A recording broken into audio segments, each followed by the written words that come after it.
Section 1. Peter Griffin, The Psychology of the Lovable Fool. Welcome back to the channel. Get comfortable, pull the blanket up, settle in, because tonight we are going somewhere unusual.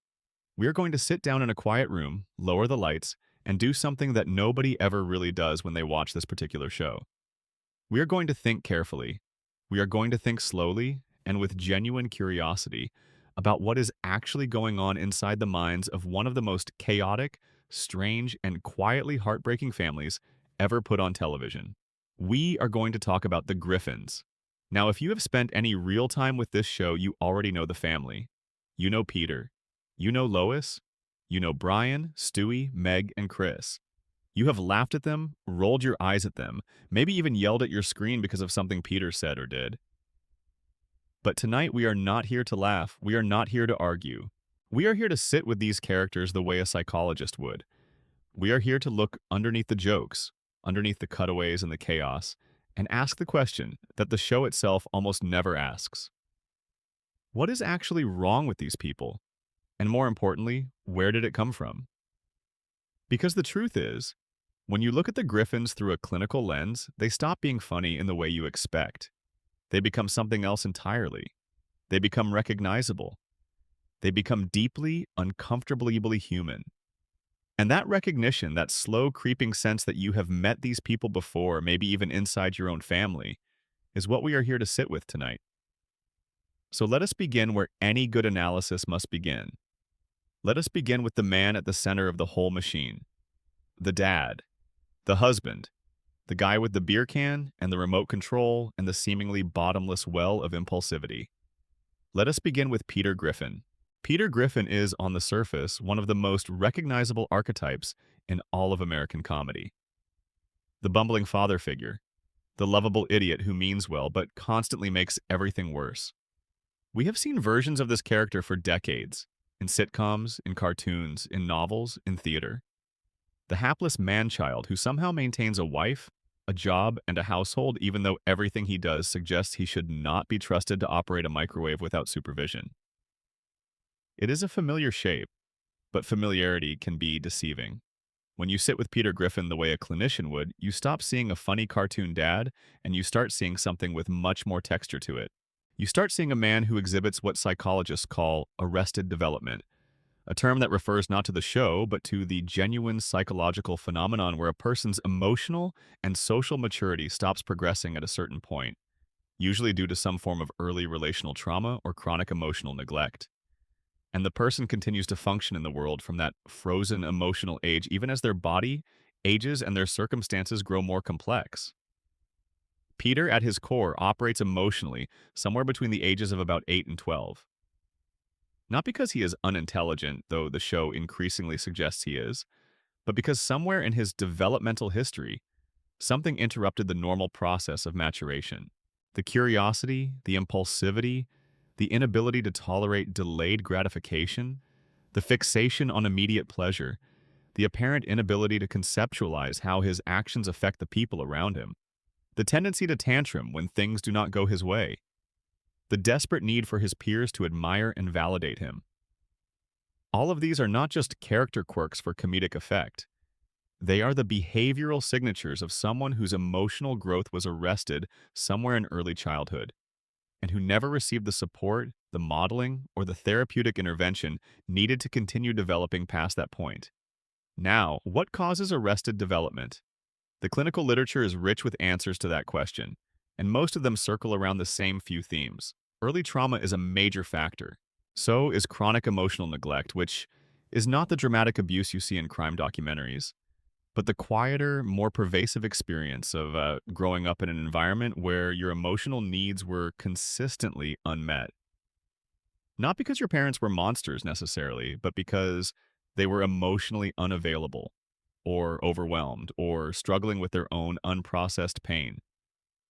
A child growing up in that kind of environment learns very quickly that their inner world, their feelings, their fears, their need for connection, does not get a reliable response. And so they adapt. They develop what psychologists call defensive structures, ways of organizing their personality and behavior that protect them from the pain of that unmet need. For Peter, the defensive structure looks like externalizing everything. Instead of sitting with uncomfortable internal states, he acts. He drinks. He pursues distraction. He fixates on whatever is immediately in front of him and goes at it with enormous chaotic energy. This is the psychology behind impulsive behavior, the inability to pause and reflect before acting, and it is not laziness or stupidity. It is the legacy of a nervous system that learned very early on that sitting still and feeling things was not safe. The relationship between Peter and alcohol is worth pausing on here because it is far more than a running joke about a man who likes beer. Alcohol is, pharmacologically speaking, an anxiolytic. It reduces anxiety. It softens the edges of emotional pain. It quiets the nervous system. When a person drinks the way Peter does, not just socially, but compulsively, as a daily anchor to his routine, as the thing that structures his leisure time, as the thing he reaches for when stressed, bored, frustrated, or sad, that is not a personality quirk. That is self-medication. That is a person who has found a chemical solution to the problem of having more emotional pain than they have coping strategies. The question a psychologist would immediately ask about Peter's drinking is not whether he drinks too much, because clearly he does, but what the drinking is doing for him psychologically. What is it regulating? What would be left if you took it away? And the answer, when you look at the fuller picture of Peter's character, seems to be a kind of diffuse, poorly defined, but genuinely profound sense of inadequacy. Peter, underneath all the bravado and the bluster and the enormous physical comedic energy, does not fundamentally believe he is good enough. And the tragedy of that, the real psychological tragedy, is that this belief is so deeply buried, so well defended against by layers of compensatory behavior, that he himself has no conscious awareness of it. This is what psychoanalysts call the false self, a concept developed most fully by the British pediatrician and psychoanalyst D.W. Winnicott in the mid-20th century.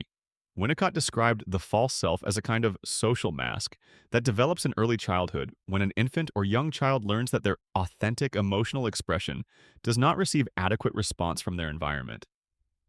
Instead of their real feelings being met with attunement and care, those feelings are either ignored, dismissed, or actively punished.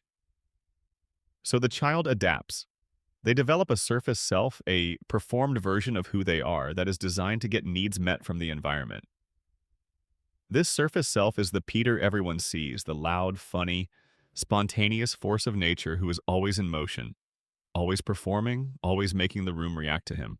But underneath that performed self, if you quiet the noise and look carefully, is someone who is deeply uncertain about their own worth and deeply afraid of what they might find if they were ever still enough to look inward.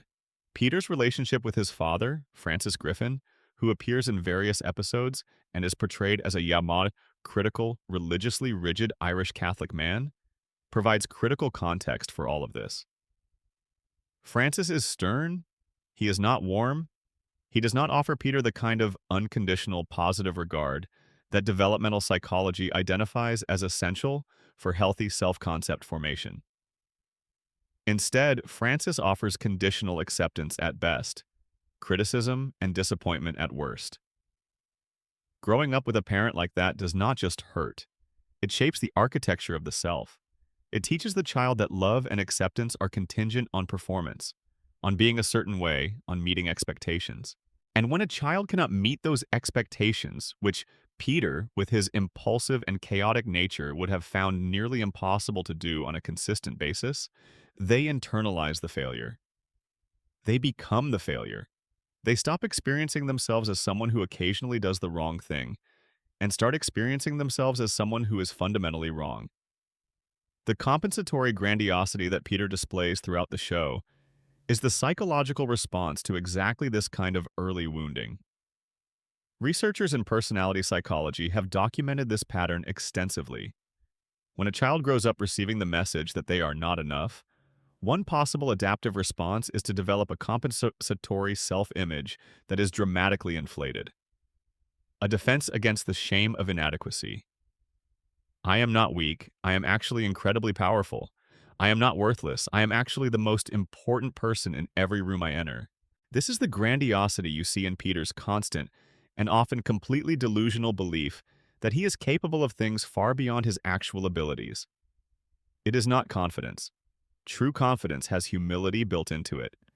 What Peter has is the brittle, fragile overconfidence of someone who is perpetually managing the threat of their own inadequacy. His relationships with his friends, Joe, Cleveland, and Quagmire, are enormously revealing from a psychological standpoint. In the early, more emotionally coherent seasons of the show, these friendships have warmth to them. There is genuine affection, genuine loyalty, genuine pleasure in each other's company. But the psychological function of the friendship for Peter is worth examining closely. Peter's friendships are, in psychological terms, primarily narcissistic supply relationships. Not in the clinical sense of Peter being a diagnosed narcissist, we will get to that complexity shortly, but in the sense that his friendships serve primarily as mirrors. The bar is where Peter goes to have his worldview reflected back to him, to perform the version of himself he needs to perform, to receive the validation that his internal architecture cannot generate on its own. This is why, when those friendships require genuine reciprocity, genuine sacrifice, genuine attention to someone else's needs rather than his own, Peter consistently fails at them. Not because he is malicious, and this is crucial to understanding him, but because he does not have the emotional resources to give what he has not himself received. He is drawing from an account that was never adequately filled. A person who never learned to have their own emotional needs met in childhood does not automatically develop the capacity to meet the emotional needs of others in adulthood. Empathy, real empathy, the kind that requires you to step fully into someone else's experience and prioritize their pain over your own discomfort, is a skill that is built through specific relational experiences. Peter did not get those experiences, so he cannot reliably offer them to others. The DSM diagnostic category that would most clearly apply to Peter Griffin is a fascinating and genuinely contested question in clinical psychology. The easy answer is some form of personality disorder, likely something in the cluster B family, which includes narcissistic, borderline, histrionic, and antisocial personality disorders. These are the so-called dramatic and erratic cluster, and they are characterized by patterns of unstable relationships, impulsive behavior, dramatic emotional expression, and difficulty maintaining a consistent and realistic sense of self. Peter checks a significant number of boxes across several of these categories. But the more interesting clinical observation is not which box he fits into, but the underlying developmental story that produced all of those symptoms simultaneously. What we are looking at with Peter is not so much a discrete personality disorder, as it is the natural outcome of a specific kind of early relational environment, filtered through Peter's particular temperament, his neurological makeup, and the particular cultural context of working-class New England Irish Catholic masculinity in which he was raised. All of those factors together created the man we see on screen. The man who is in constant chaotic motion because stillness feels dangerous. Who performs strength because weakness was never allowed. Who hurts the people he loves because he never learned how to love without also needing something back. Who drinks because the pain of being himself without a chemical buffer is more than his nervous system has ever been equipped to handle. There is something genuinely sad about Peter Griffin when you look at him this way. Not sad in a maudlin, overwrought sense, but sad in the particular way that watching anyone trapped in a loop of pain they cannot name is sad. He has a wife who, despite everything, genuinely loves him. He has children who want his attention, his affirmation, his care. He has the raw materials right in front of him for a life of profound connection and meaning. And he cannot access it. Not reliably, not consistently, not without the whole apparatus collapsing into chaos. Because the parts of him that would allow for that kind of sustained, mutual, real connection were never properly built. They are still sitting somewhere in the foundation of his childhood, waiting for someone to come along and do the work. That is Peter Griffin, not just a funny cartoon dad, a man who got lost somewhere between who he was supposed to become and who he was allowed to be. Before we move on to the next member of this family, I want to ask you something. Drop a comment below letting us know where you are watching from and what time it is where you are.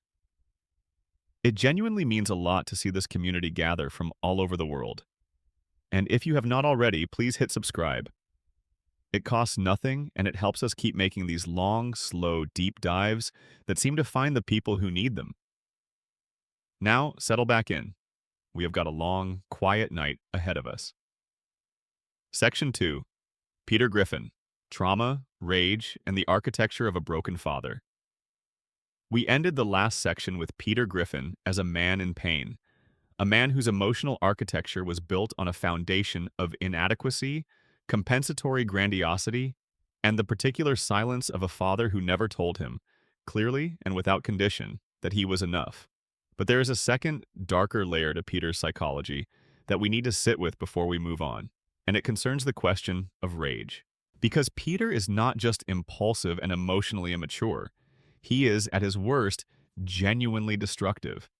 And not in the cartoonish, consequence-free way the show sometimes frames it, but in the way that any real clinician looking at a patient who behaved the way Peter behaves would find genuinely alarming. The physical altercations, the emotional cruelty toward his daughter, the complete indifference to the suffering he causes in the people around him, the escalating and grandiose sense that the normal rules of social behavior simply do not apply to him. These are not just comedy beats, they are symptoms. And the symptom they most strongly resemble in clinical terms is what researchers call dysregulated aggression, the inability to modulate anger in response to frustration or perceived humiliation. Dysregulated aggression is not the same as being an angry person. Plenty of people experience anger regularly without it becoming destructive. The dysregulation is the key word. To regulate an emotion means to be able to feel it without being completely controlled by it. To experience anger and still have access to the part of your brain that says, wait, if I do what I want to do right now, there will be consequences I do not want. The prefrontal cortex, which is the part of the brain most responsible for this kind of inhibitory control, this kind of thinking before acting, develops slowly throughout childhood and adolescence and is profoundly shaped by the emotional environment in which a child grows up. Research in developmental neuroscience over the last 3 decades has been remarkably clear on this point. Children who grow up in chronically stressful environments, environments characterized by unpredictability, threat, harsh discipline, or emotional unavailability, show measurable differences in the development of their stress response systems. Their amygdala, the brain's alarm center, becomes hyperactive. Their prefrontal cortex, the part that regulates that alarm center, develops less robustly. The result is a nervous system that is exquisitely attuned to threat and relatively poorly equipped to manage the response to that threat. An adult with this kind of neurological legacy does not experience anger the way someone who grew up in a regulated, predictable environment does. They experience it as something that comes on fast, feels enormous, and sweeps away whatever cognitive capacity they might otherwise have to pump the brakes. When Peter encounters frustration, whether it is something as trivial as a commercial interrupting his television show, or something more genuinely threatening like a challenge to his status, his authority, or his self-image, the response is swift, disproportionate, and lacking in the kind of perspective-taking that would allow him to calibrate his reaction to the actual stakes of the situation.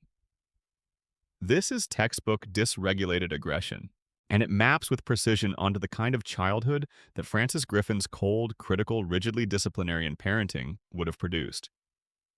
There is also the question of what psychologists call the cycle of abuse. This is one of the most well-documented and, frankly, one of the most heartbreaking phenomena in all of clinical psychology. Adults who were abused or significantly mistreated in childhood are substantially more likely to repeat abusive patterns in their own families. Not because they are bad people, not because they consciously want to harm their children, but because their earliest template for how a family works, for how power operates between people, for what constitutes acceptable behavior, was shaped by an abusive or neglectful relationship. Studies have found that adults who experienced physical abuse as children are up to 3 times as likely to abuse their own children. The mechanism is not moral failure. The mechanism is the deeply unconscious, completely involuntary repetition of familiar patterns. Peter's treatment of Meg is the clearest and most disturbing example of this dynamic in the show's entire run. What begins in the early, more emotionally coherent episodes as inattentiveness a father who simply does not pay enough attention to his daughter and occasionally says thoughtless things without realizing the impact, slowly escalates over the course of many seasons into something that clinicians would recognize as emotional abuse. The contempt, the physical humiliation, the constant messages, both explicit and implicit, that Meg is a burden, an embarrassment, an unwanted presence in her own family. These are not the things a merely inattentive father does. These are the things a person does when they are unconsciously offloading their own internalized shame onto a safe target. And Meg, for reasons we will explore in much greater depth in her own section, becomes that safe target, the identified patient in clinical family therapy terminology. The person onto whom the family's collective unprocessed pain is projected. But from Peter's perspective specifically, his treatment of Meg represents something deeply personal. She represents something in him that he cannot tolerate looking at. Her vulnerability, her need for love, her longing for connection and belonging. These are things Peter experienced himself desperately as a child and never received.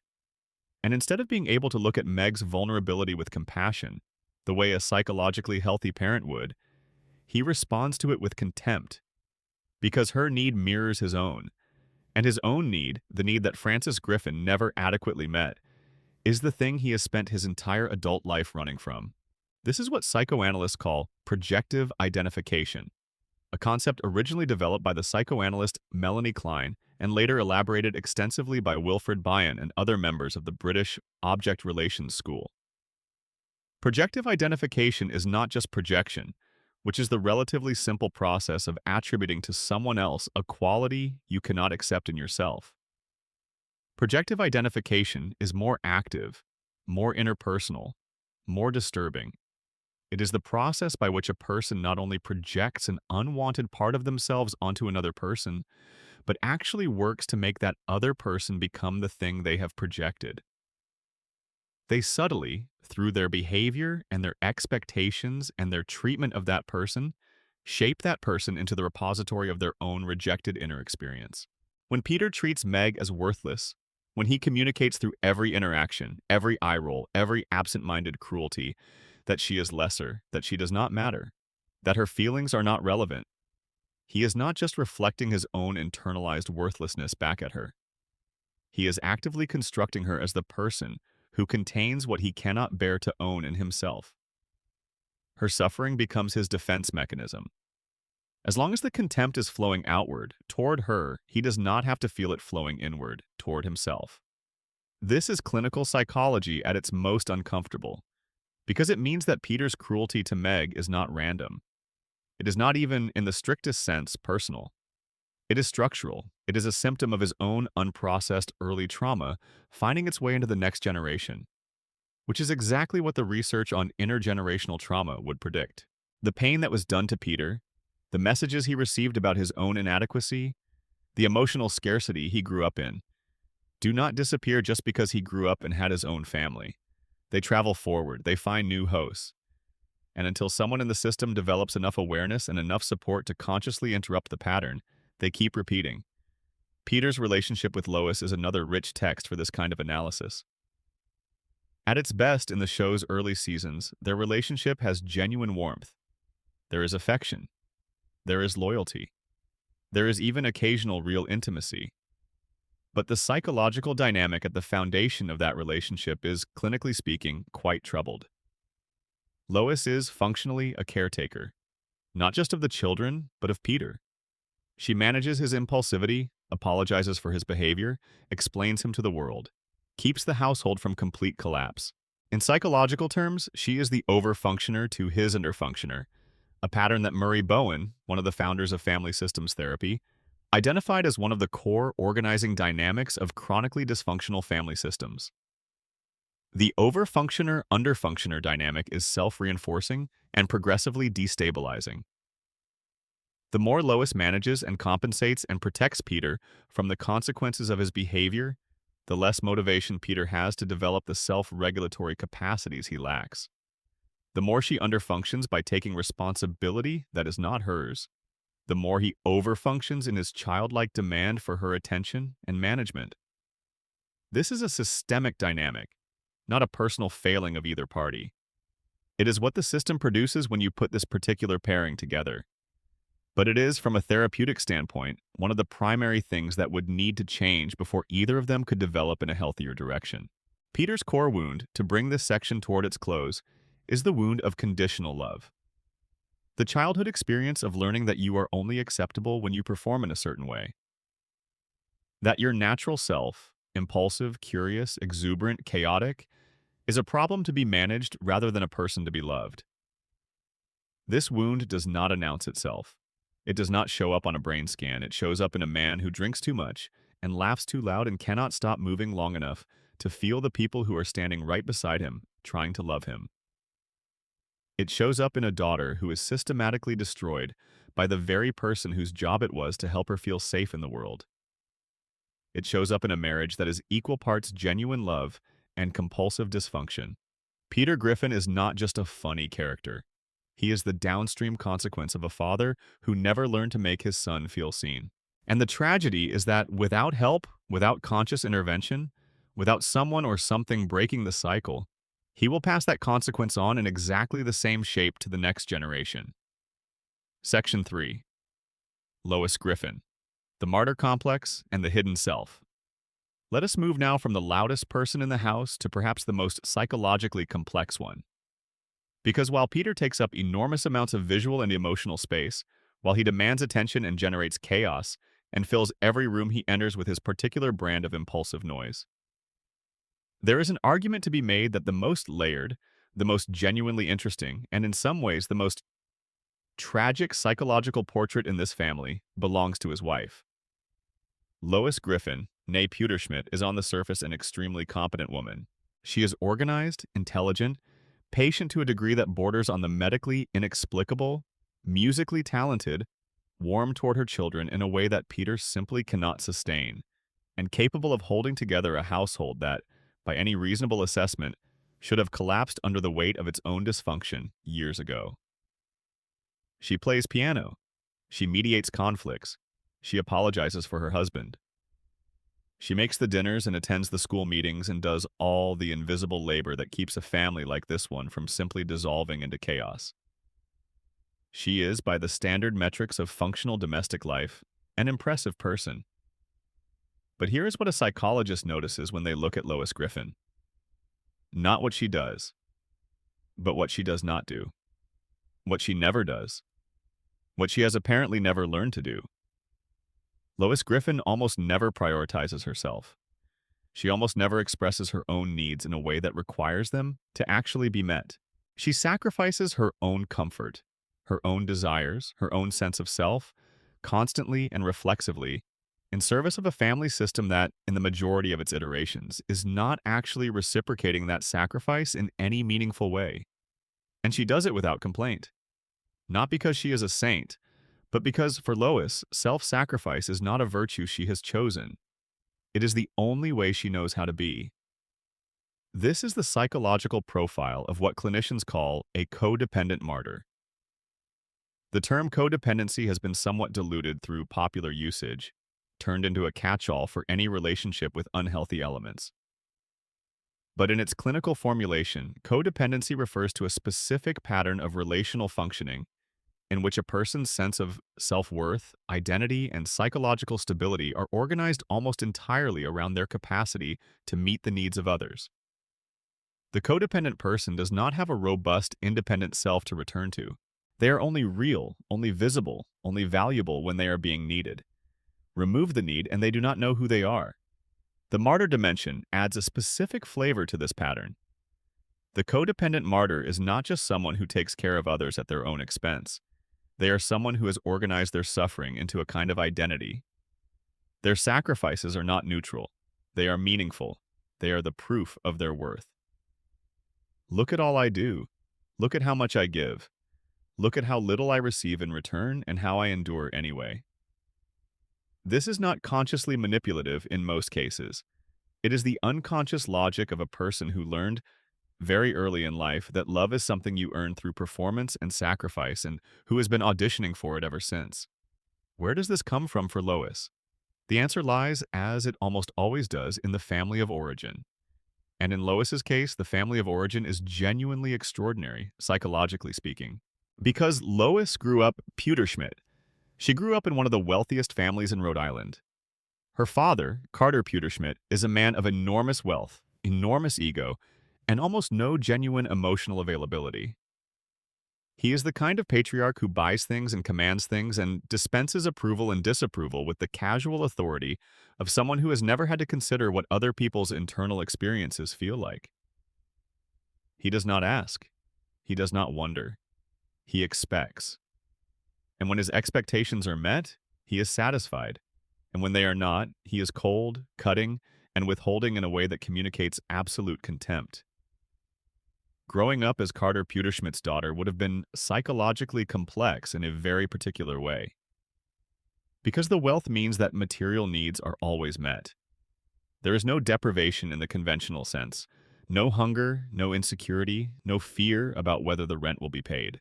But emotional needs, the need for unconditional love, for genuine curiosity about who you are, for a parent who sees you as a person rather than an asset or an extension of themselves, those needs are profoundly unmet. And research on children who grow up in wealthy but emotionally unavailable households consistently shows that material provision does not compensate for emotional absence. In some ways, it makes it worse because the child cannot even claim deprivation as the reason for their pain. They are surrounded by abundance. How could they possibly be suffering? What is there to complain about? This creates what therapists call the golden cage dynamic.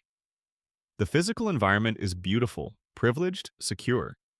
But the emotional environment is cold, conditional, transactional, and the child raised in that environment learns to keep their pain quiet, to perform gratitude for what they have been given materially, to suppress the voice that says, "But this is not what I actually need."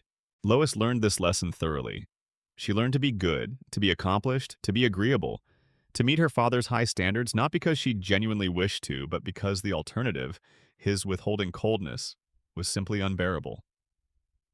And then she met Peter Griffin, a loud, impulsive, uneducated working-class man from a completely different world. A man who, on every surface metric, was the exact opposite of what her father would have chosen for her. And this is where it gets psychologically interesting. Because the choice to marry Peter was not just an act of rebellion, though there is certainly a rebellious dimension to it. It was, in the deep psychological logic of someone with Lois's particular developmental history, a repetition.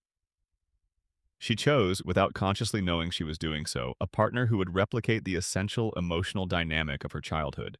A person who would need enormous amounts of managing, who would be emotionally unavailable in his own very different way, and who would offer her the opportunity to organize her entire identity around the project of caring for someone else. This is one of the most consistently observed patterns in clinical psychology. People do not typically choose partners who are unlike their primary caregivers in psychological terms. They choose partners who recreate the emotional atmosphere of their family of origin. Not because they enjoy suffering, but because that atmosphere is the most deeply familiar one. And familiarity feels like home even when home was not safe. Peter is not Carter Pewterschmidt. He is nothing like Carter Pewterschmidt in any visible social way, but emotionally, structurally, relationally, the dynamic they create together echoes the dynamic Lois grew up in. A person who is emotionally unreliable, whose attention is inconsistent, whose approval must be earned and managed, around whom she must organize her whole life and suppress her own needs. The psychological price Lois pays for this arrangement is substantial. The most visible dimension of it is the suppression of her own identity. Before she was a wife and mother, Lois was a person with specific interests, talents, desires, and ambitions. The piano is the one remnant of that original self that survives into her adult life. And notably, it is an activity she almost never gets uninterrupted time to engage in. The rest of who she was before Peter, before the children, before the endless work of managing this family is largely invisible. She does not talk about what she wants. She does not make plans for herself. She does not maintain a rich social world independent of her family role.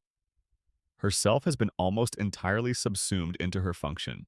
Psychologists who work with women in Lois's kind of position often talk about the experience of identity erosion.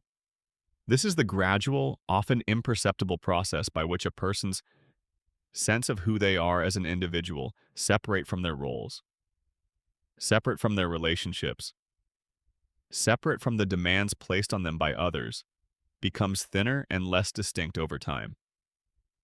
It happens slowly, one small act of self-suppression at a time. You defer to your partner's preferences about where to eat dinner. You set aside your creative project because the children need you. You swallow the anger that rises when you are treated carelessly because expressing it would require your partner to deal with you as a full person rather than a support structure, and managing his reaction to your feelings would actually cost you more emotional energy than just not expressing them. Each individual act of suppression is understandable, but accumulated over years, over decades, they add up to a person who has effectively stopped occupying their own life. And here's where the martyr dimension of Lois's psychology becomes genuinely important. Because Lois does not simply suffer, she derives something from the suffering. Not pleasure exactly, but a kind of psychological sustenance. The suffering is proof of her goodness. It is what makes her real, what makes her matter, what gives her a story. Without the sacrifice, without the endurance, without the visible labor of holding together an impossible situation with grace and competence, who is Lois Griffin? The question terrifies her at a level she has no conscious access to, and so she keeps the situation exactly as it needs to be in order for the question to never arise. This is why Lois, despite being clearly intelligent enough to understand that her marriage is dysfunctional, despite having moments of genuine exasperation and even despair, never actually does the thing that would change the dynamic. She never insists on real accountability from Peter. She never holds a firm boundary that has genuine consequences behind it. She forgives, she explains, she adjusts her expectations downward, and she keeps going. Not because she is weak, but because maintaining the dynamic is, psychologically, what she needs to maintain herself. The clinical term for this kind of self-perpetuating suffering is secondary gain. The idea that a symptom, even a painful one, provides some hidden benefit that makes the person resistant to actually getting better. Lois's secondary gain is her identity as the one who manages, the one who endures, the one who does not break. Take that away, and she has to face the much more frightening question of who she actually is underneath all of that. And the honest psychological answer, for someone with Lois's particular history, is that the answer to that question is genuinely unknown. She has not been that person, the unconstrained, unperformed, genuinely self-directed version of herself, since she was very young, if ever. There is another dimension to Lois's psychology that the show handles with more ambiguity than it probably intends, and that is the question of her own emotional cruelty. Because while Lois is generally framed as the responsible, caring, morally coherent member of the household, she is not innocent of her own form of damage. Her treatment of Meg, which begins as simple inattentiveness and gradually shades into something colder, is not purely a Peter problem. Lois participates. Sometimes she leads. There are moments when it is clearly Lois, not Peter, choosing to overlook Meg's pain, minimizing it, or even actively dismissing it. This is psychologically significant because it suggests that Meg is not simply a target of Peter's individual pathology. She is a target of the family system as a whole, and Lois's participation in that system, her willingness to sacrifice her daughter's emotional well-being in service of the family's homeostasis, reveals something about Lois's own shadow, the parts of herself she cannot acknowledge. We will come back to Meg's experience in far more depth later.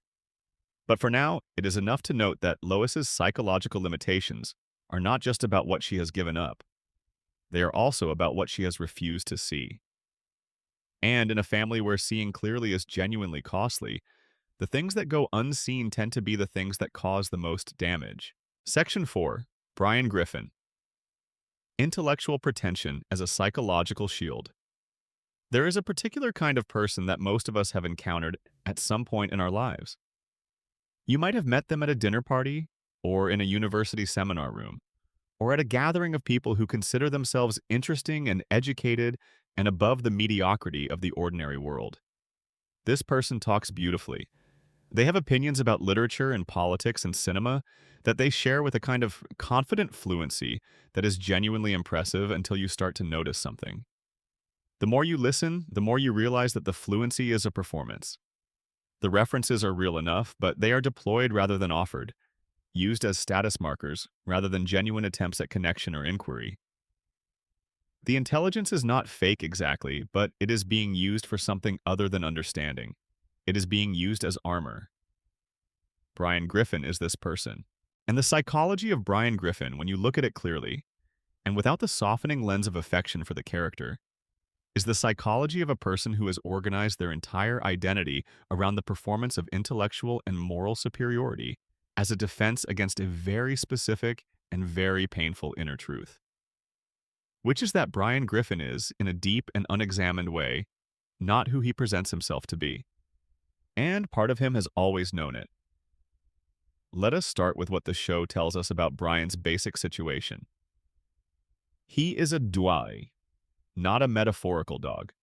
An actual dog, one who exists in a strange ontological middle space, able to speak, to drive a car, to drink martinis, to maintain human-style relationships, but also unmistakably and permanently an animal.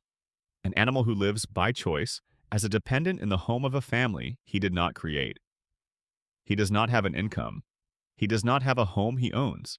He does not have independence in any meaningful sense. He is, structurally speaking, in a position of complete dependency, and his entire psychological architecture is built around the effort to not feel that dependency, to insist through every available means that he is, in fact, above his situation, that he is better than his circumstances, that the reason he is where he is has nothing to do with limitation and everything to do with choice. This is textbook imposter syndrome, and in Brian's case, it manifests with remarkable clinical fidelity. The concept of imposter syndrome, first formally described in 1978 by psychologists Pauline Rose Clance and Suzanne Imes, refers to the experience of a person who has achieved some level of social recognition or intellectual status, but who is internally convinced that they do not deserve it, that they are in some fundamental way a fraud, that if people really knew what they were like, if they saw through the performance, the whole edifice would collapse. The fear of being found out. The inability to internalize success. The tendency to attribute any achievement to luck or external factors rather than genuine ability. All of these are hallmarks of the imposter syndrome experience, and all of them are visible if you look carefully in Brian's behavior. The novel is perhaps the clearest expression of this. Brian has been, for many years, working on a novel. A piece of serious literary fiction that will, presumably, confirm once and for all that he is the serious intellectual artist he insists he is. But the novel never gets finished. There are always reasons. The conditions are not right. The inspiration has not arrived. There is always something else, some external obstacle, some situational constraint that explains why the work has not yet been produced. And this is not laziness, as the other characters sometimes characterize it. This is the specific and deeply painful pattern of the person who is so terrified of being exposed as inadequate that they cannot risk actually completing the work that would test whether their self-image is real. As long as the novel is unfinished, it exists as pure potential. It might be a masterpiece. It might prove everything Brian wants to believe about himself. But the moment it is completed, the moment it is actual rather than possible, it can be judged. And judgment, for Brian, is the most threatening thing in the world. Imposter syndrome research consistently identifies a link between the phenomenon and childhood environments characterized by conditional love, achievement-focused parenting, and the absence of unconditional positive regard. Children who grow up receiving the message that their worth is contingent on their performance, who are praised for being smart or talented rather than for simply being themselves, tend to develop a particular kind of psychological fragility around their own competence. The praise feels good in the moment, but does not build a stable internal foundation. Because the child learns that their value is tied to what they do rather than who they are, and so what they do must always be extraordinary, must always be sufficient, must always justify the claim to worth. This creates the imposter cycle, high achievement driven by fear rather than genuine desire. success that cannot be internalized because it only temporarily quiets the fear rather than resolving it, and the persistent sense that the next failure will be the one that finally reveals what is really there. Brian's political soapboxing, which becomes one of the most discussed aspects of his character in the show's later seasons, is also worth examining psychologically. Because what looks on the surface like political conviction is actually, in clinical terms, much more consistent with the use of ideological identification as a source of identity and self-worth. The people who are most loudly and consistently righteous about their political and moral views are not always, or even typically, the people whose behavior most consistently aligns with those views. They are often people who are using the articulation of moral positions as a way of establishing their own goodness without having to do the harder work of actually being good in the messiness of their personal relationships. This gap between Brian's stated values and his actual behavior is one of the most consistent comedic points of the show, but it is also one of the most psychologically revealing ones. Brian talks about women with respect. He treats women with varying degrees of objectification and manipulation. Brian professes to value honesty and authenticity. He is consistently dishonest with himself and others about his own motivations. Brian presents himself as caring and generous. His actual behavior toward the people closest to him is often spectacularly self-interested. This discrepancy is not hypocrisy in the simple moral sense. It is the natural output of a psychology organized around performance rather than genuine self-knowledge. Brian does not know himself well enough to know when his behavior contradicts his stated identity. The performance is so thorough, so complete, so much the totality of how he has learned to be in the world, that he has lost access to what, if anything, lies underneath it. The relationship between Brian and Stewie is perhaps the most emotionally authentic thing in Brian's life. And it is revealing that it is a relationship with an infant, or something that presents as an infant, that manages to crack through Brian's defenses in a way that his adult relationships rarely do. Stewie does not care about Brian's intellectual pretensions. Stewie does not need Brian to be impressive or sophisticated or morally superior. Stewie needs Brian to be present, and Brian, to his credit, can mostly manage that. In the space of that relationship, stripped of the need to perform, Brian becomes something closer to what he might have been without all the compensatory architecture. Warmer, more direct, more genuinely caring.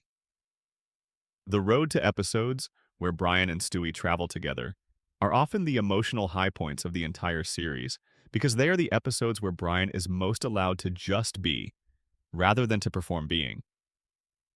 But the tragedy of Brian Griffin is that outside of his relationship with Stewie, he consistently chooses performance over genuine connection.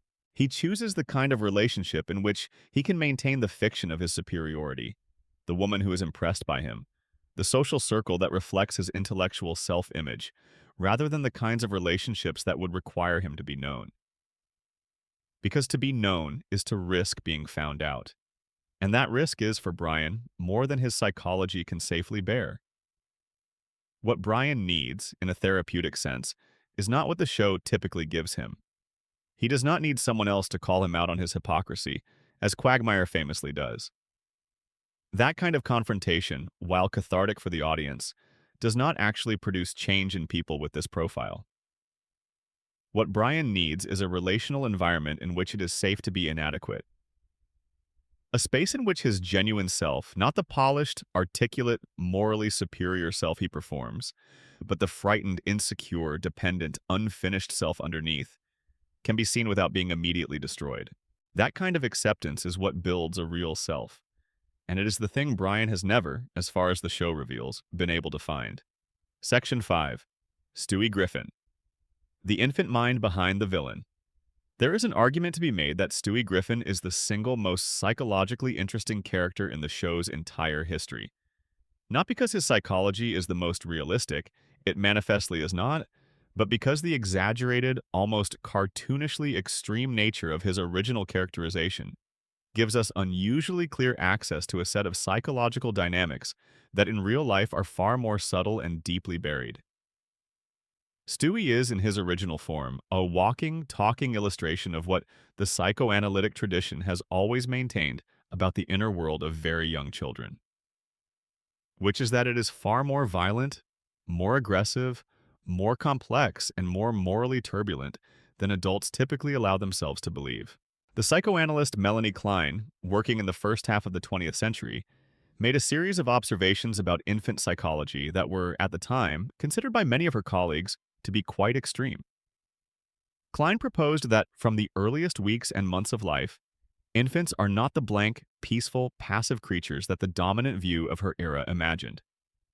Instead, she argued, they are intensely active psychological beings, full of powerful fantasies, overwhelmed by enormous emotions.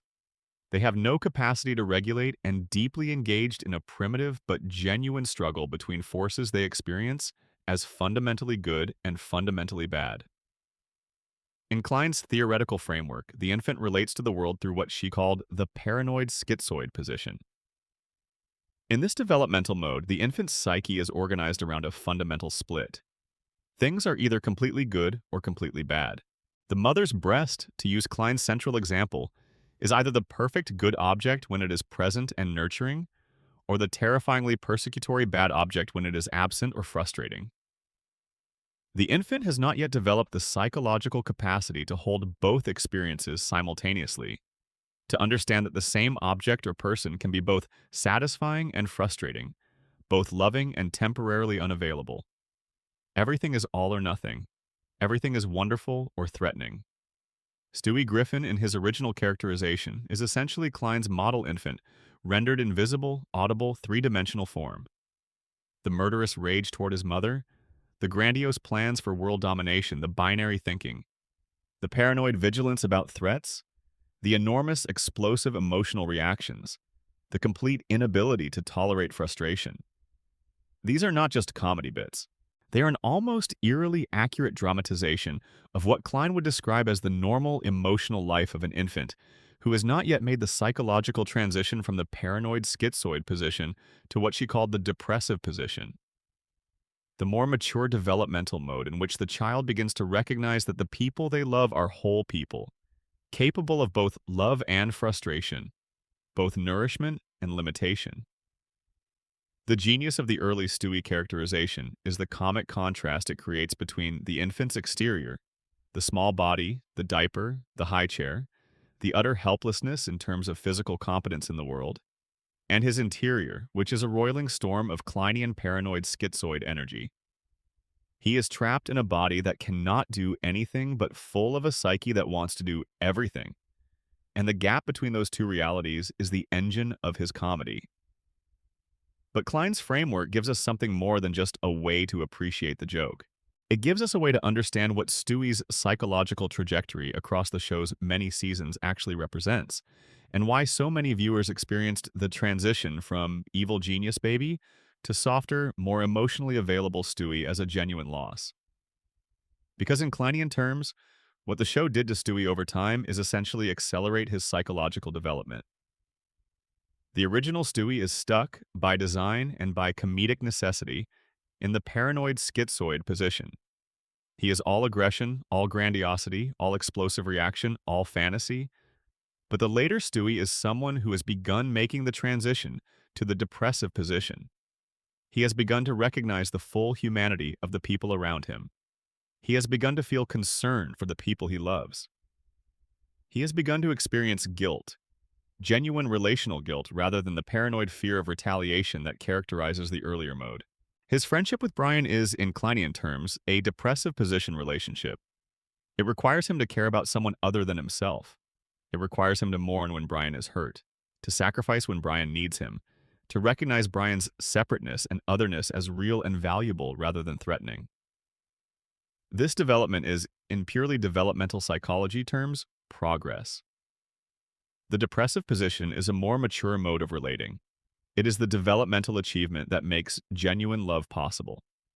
And Stewie's journey toward it is, when you look at it through this lens, actually a story of growth, of increasing psychological complexity and emotional range. The problem, of course, is that the paranoid schizoid position is also a great deal more dramatically compelling than the depressive one. Pure aggression and grandiosity and explosive reactivity are funny in a way that guilt, concern, and relational complexity simply are not. The early Stewie was an id given form.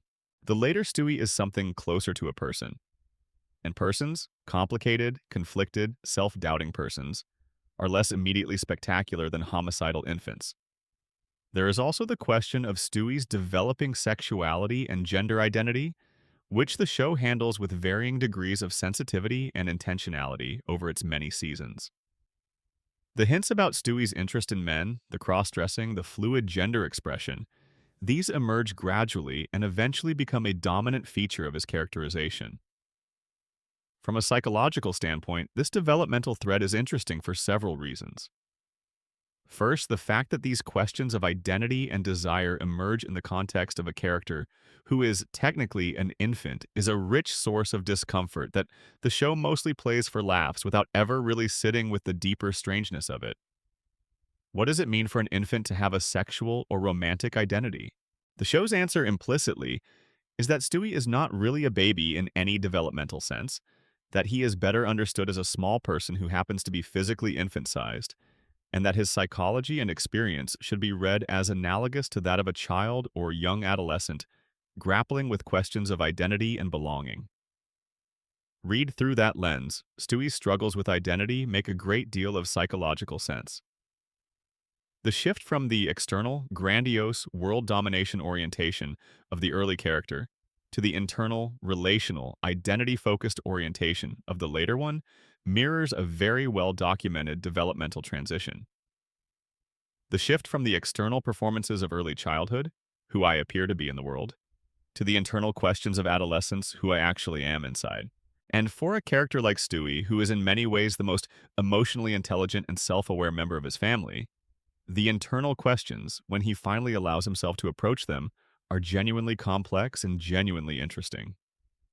The tragedy of Stewie, from a psychological standpoint, is not that he lost his edge. It is that the show never quite found the framework to replace the edge with something equally compelling. The paranoid schizoid mode was dramatically rich because its simplicity was clarifying. Everything was either wonderful or catastrophic. In the depressive mode, everything is ambiguous, everything is mixed, everything requires holding contradiction. That is harder to make funny, but it is closer to what actual emotional maturity looks like. And there is something genuinely interesting in the idea of Stewie, the former baby tyrant, the would-be conqueror of civilization, sitting with the ordinary human work of figuring out who he is and who he loves and what he wants from the people in his life. It is just not quite as satisfying an arc as the show seems to have hoped it would be.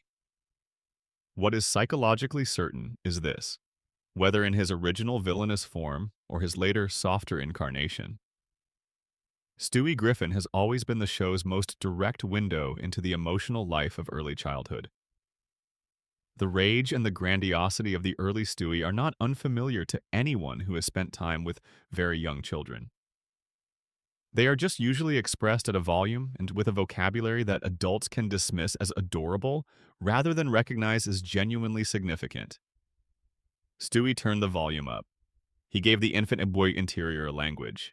And in doing so, he offered us something that most popular psychology never quite manages: a genuine, visceral encounter with the enormity of what it is like to be small, dependent, and overwhelmed by a world that does not yet know you exist. Section 6. Meg Griffin. Scapegoating, complex trauma, and the long road to resilience. Of all the characters we will discuss tonight, Meg Griffin requires the most care. Not because her psychology is the most complex, though it is genuinely rich, but because the thing that the show does to Meg, the sustained, systematic cruelty she receives from almost every member of her family and the wider social world of the show, is not funny when you look at it through a clinical lens. It is distressing. And it deserves to be treated with the seriousness and the compassion that it would receive if it were happening to a real person rather than an animated character. Let us begin with the clinical term that best describes Meg's position within the Griffin family. That term is identified patient. In family systems therapy, an identified patient is the member of a dysfunctional family system who has been, usually unconsciously and collectively, selected to carry the family's shared pathology in visible external form. The identified patient is not the source of the family's dysfunction. They are the container of it. The family's unprocessed pain, its unexamined conflicts, its collective shame and anxiety gets poured into this one person, and that person's visible suffering then functions as a kind of pressure valve, a way for the system to manage its own distress without any of the other members having to confront their own contributions to the dysfunction. The identified patient is, in other words, the scapegoat, not in the casual, colloquial sense of that word, but in its precise anthropological and psychological sense. The ancient ritual of the scapegoat involved literally driving a goat out of the community, loaded with the collective sins and pollution of the group, as a way of purifying the community without requiring any individual member to take personal responsibility.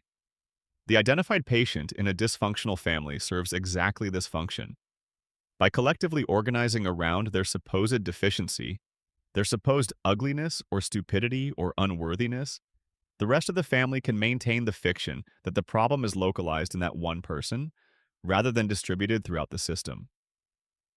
Research on family scapegoating by theorists including Rebecca Mandeville, who developed the concept of family scapegoating abuse, shows that the child selected for this role is typically not the most genuinely troubled or difficult child in the family.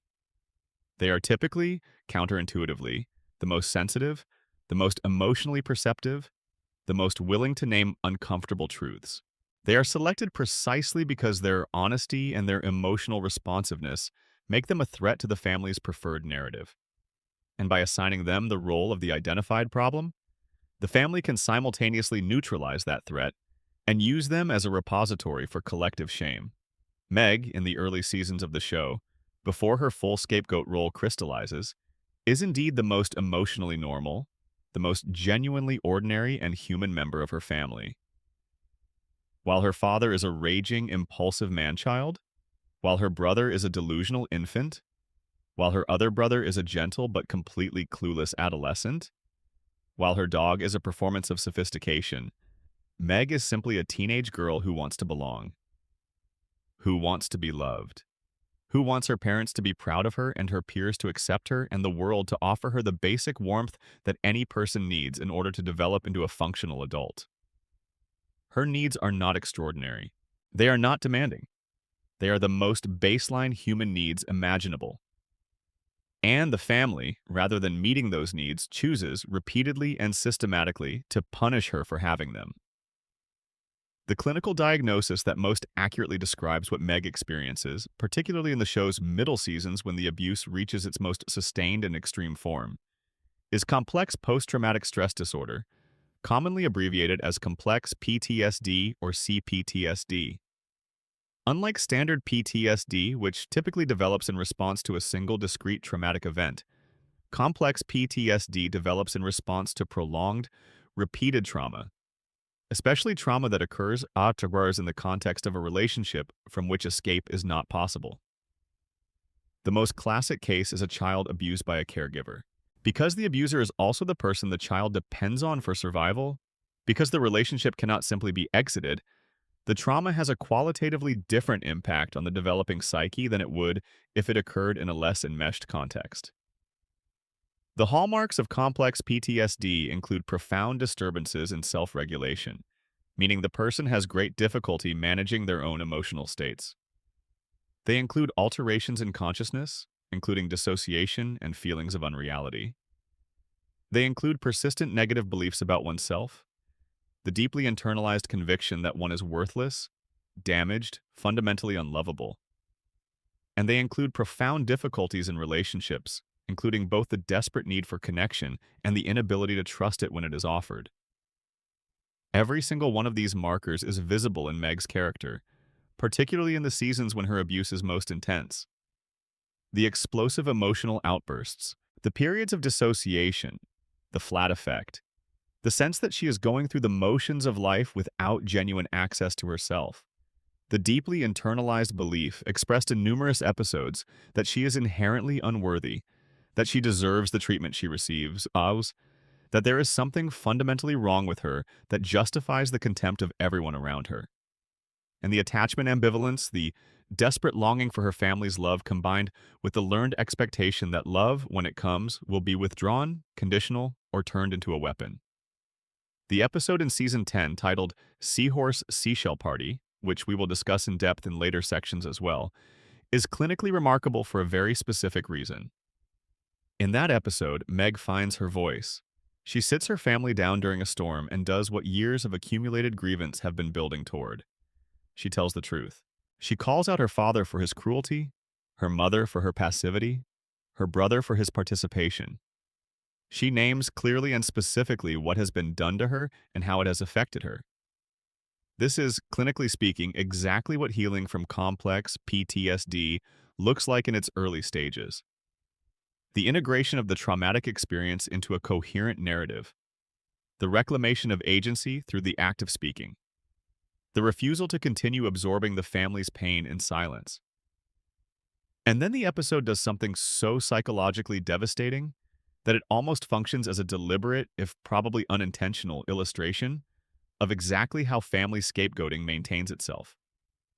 Rather than Meg's truth-telling being received, processed, and integrated by the family falls apart. They cannot function without their identified patient. Without Meg to serve as the container for their collective anxiety and shame, the system has no pressure valve. The dysfunction that was being managed through Meg's suffering erupts instead between the other family members. And rather than allowing the family to find a new equilibrium, a healthier one that does not require Meg's sacrifice, the episode resolves with Meg voluntarily returning to her scapegoat role. She goes to Brian and tells him that she understands now, that she is the lightning rod, that by absorbing everyone else's dysfunction, she keeps the family together, and she chooses to go back to being the lightning rod. This resolution is, from a clinical standpoint, almost unbearably tragic. Not because Meg does anything extraordinary, but because what she does is heartbreakingly ordinary. It is exactly what children who grow up in Meg's position typically do. They internalize the family's narrative. They accept the scapegoat role as their genuine identity. They come to believe in the deepest part of themselves that the abuse is correct, that it reflects something real about who they are, that they deserve it, because the alternative, that the people who are supposed to love them unconditionally have instead been systematically harming them for years, is a truth so enormous and so threatening to the fundamental need for parental love that the psyche will do almost anything to avoid it. Even accept the blame. Even go back into the fire.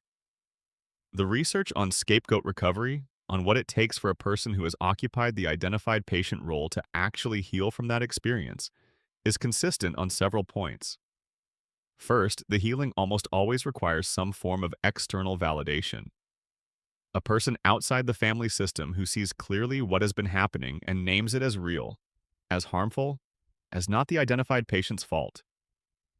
Second, it requires distance, physical, emotional, or both, from the family system that created and maintained the scapegoat dynamic. And third, it requires the long, painstaking work of separating the internalized family narrative, the story of who Meg is, that was constructed by the Griffin family's needs, rather than by any truth about her, from her actual self. The self that existed before the scapegoating began. The self that might have become something entirely different in a different family system. And here's the thing about Meg Griffin that the show occasionally, in its better moments, recognizes. She is the most potentially resilient character in the family, not despite her suffering, but in a very specific psychological sense, partially because of it.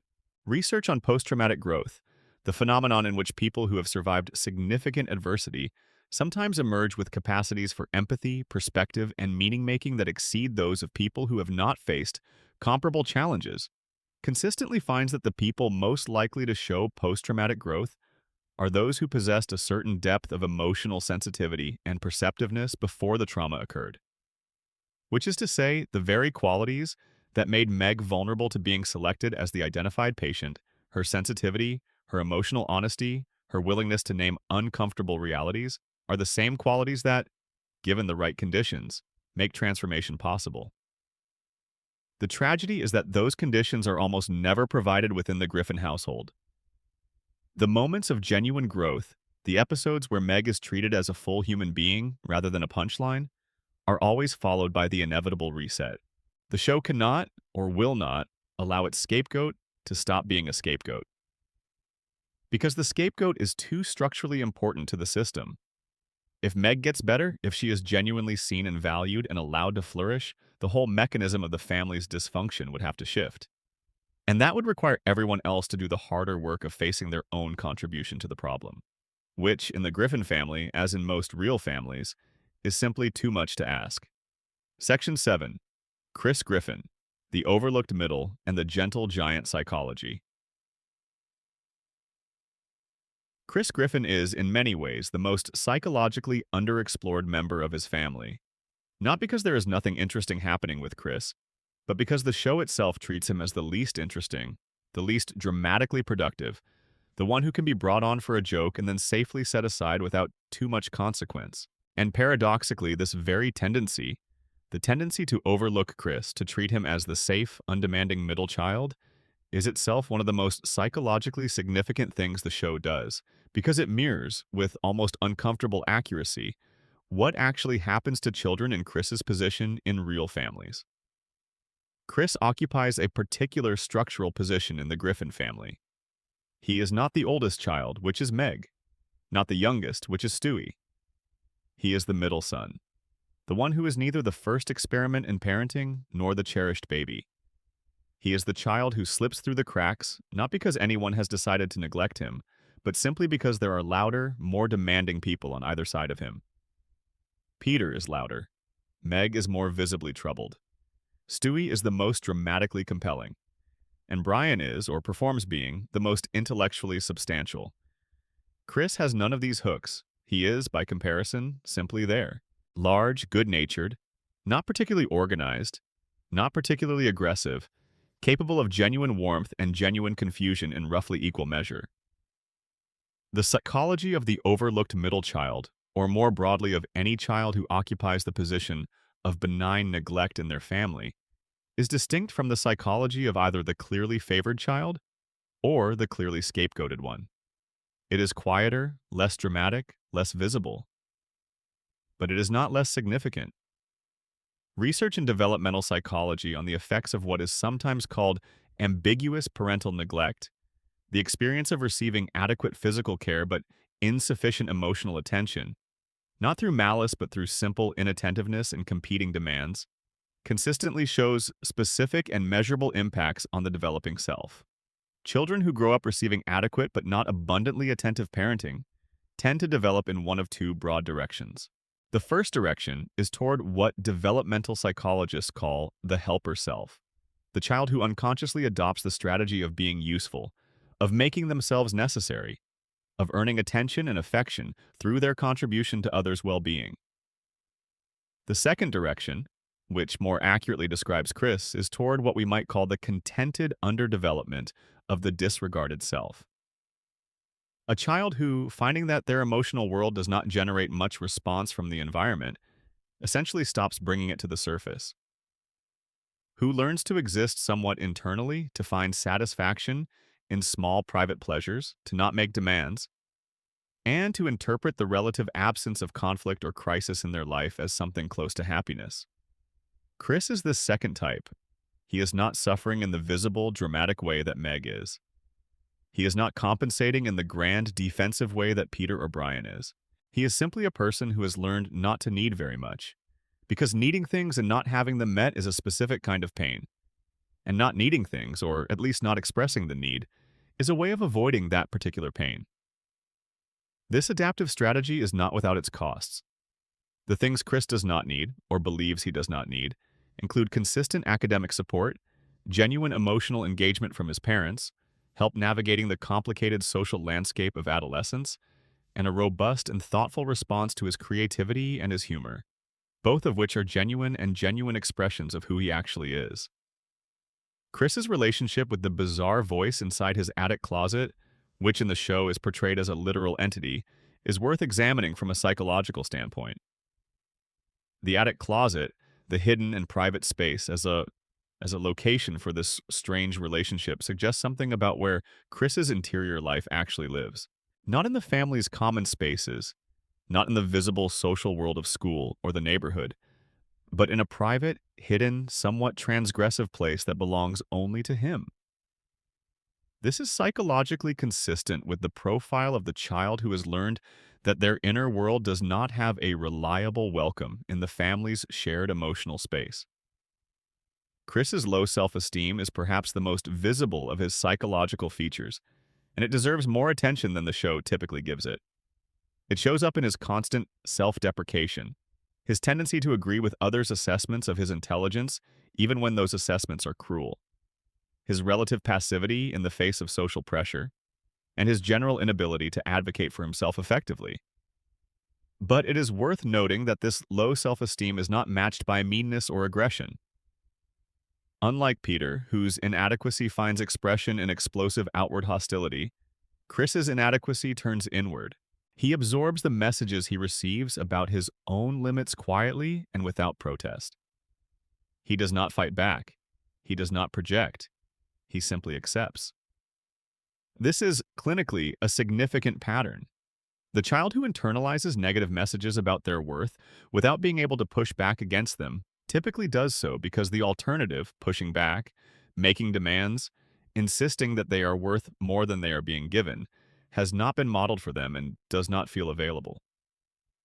Chris has grown up in a house where Peter commands the space aggressively, where the family's relational energy is consumed by his father's impulsivity and his sister's suffering and the general chaos of being a Griffin. There is no room for Chris to assert that he too has needs, that he too deserves careful attention, that his dreams and anxieties and questions are worthy of sustained parental engagement. And so he does not assert it. He gets quiet. He makes himself small in a body that keeps growing larger. And he endures. The psychological literature on gentle, easygoing children in chaotic families sometimes describes this pattern as adaptive passivity. And while that term risks pathologizing what is, in many ways, a genuinely admirable capacity for equanimity, it also points to something important. The passivity that looks like peacefulness from the outside is, from the inside, often a form of self-erasure. The gentle giant who asks for nothing and accepts everything has typically learned, through specific relational experience, that wanting things is dangerous, that expressing preferences and needs invites either disappointment or conflict, or both. And so the safest path is simply not to want. What Chris needs, what he has always needed, is exactly the thing the show almost never provides him with. Not special treatment, not dramatic intervention, just sustained, genuine, curious attention.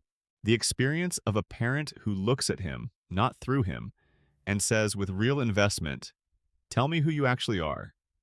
Tell me what matters to you. Tell me what you are afraid of. Tell me about the drawings you make and the jokes you think of and the things you notice that nobody else in this family seems to."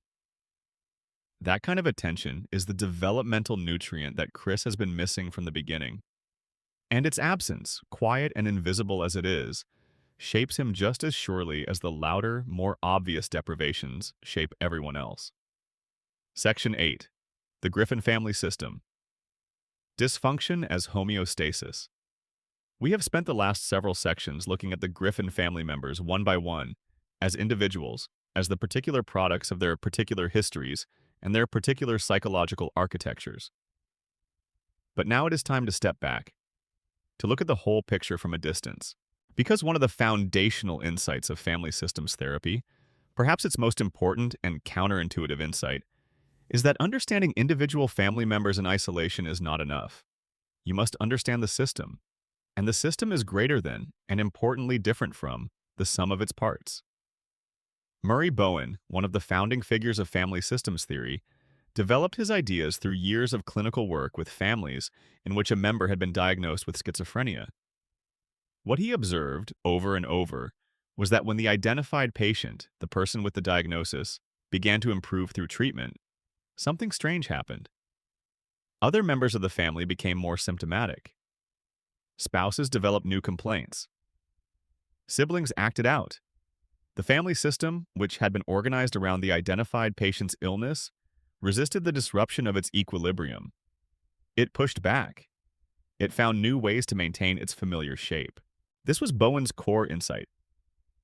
Families are not just collections of individuals.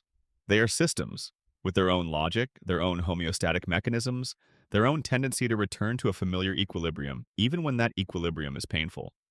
The system does not primarily care about the well-being of individual members. It cares about its own stability, and it will sacrifice individual members' psychological health repeatedly and without apparent remorse in service of that stability. The Griffin family is a nearly perfect illustration of this principle. The family's homeostasis, the stable state it perpetually returns to, is organized around several key structural features. Peter's chaos, which provides a constant focal point for the family's anxiety and energy. Lois's management and martyrdom, which provides the invisible scaffolding that prevents the chaos from becoming complete collapse. Brian's performance of intellectual superiority, which provides a kind of cultural legitimacy to the family's otherwise chaotic self-presentation. Stewie's evolution from isolated threat to emotionally engaged participant.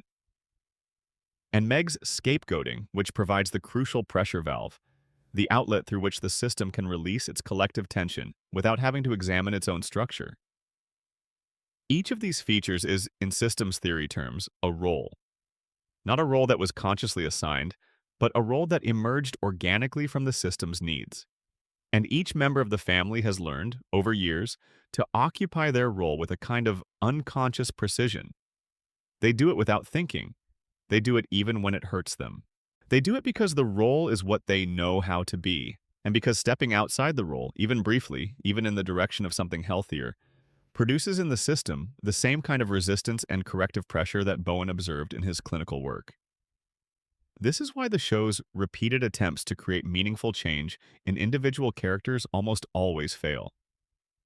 Not because the writers lack skill, though there are seasons where that is also true, but because they are, whether they know it or not, attempting to show individual character development within a system that structurally resists individual character development. When Peter learns a lesson at the end of an episode, when he apologizes to Meg or commits to being a better father or expresses genuine remorse for something he has done, the show is writing individual character development. But the system has not changed. The other elements of the homeostasis are still in place. Lois is still managing. Brian is still performing. Meg is still in the scapegoat role. And without those structural changes, Peter's individual change has no place to land. There is nowhere in the system for a different Peter to exist. And so he reverts. He always reverts. The concept of triangulation is particularly visible in the Griffin family dynamic. Triangulation in Bowen's formulation is the process by which a two-person system, under stress, manages that stress by pulling in a third person. The triangle is the smallest stable unit in an emotional system, and it forms reflexively when a dyadic relationship becomes too anxiety-producing to contain by itself. In the Griffin family, the primary triangle is Peter, Lois, and Meg. When the marital anxiety between Peter and Lois becomes too great, when the tension between them reaches a level that neither can manage alone, the system triangulates Meg. Her suffering, her crises, her status as the family problem becomes a redirect for the marital tension. Peter and Lois can unite, however briefly and whatever their differences, around the management of Meg's situation, or around the performance of contempt toward her.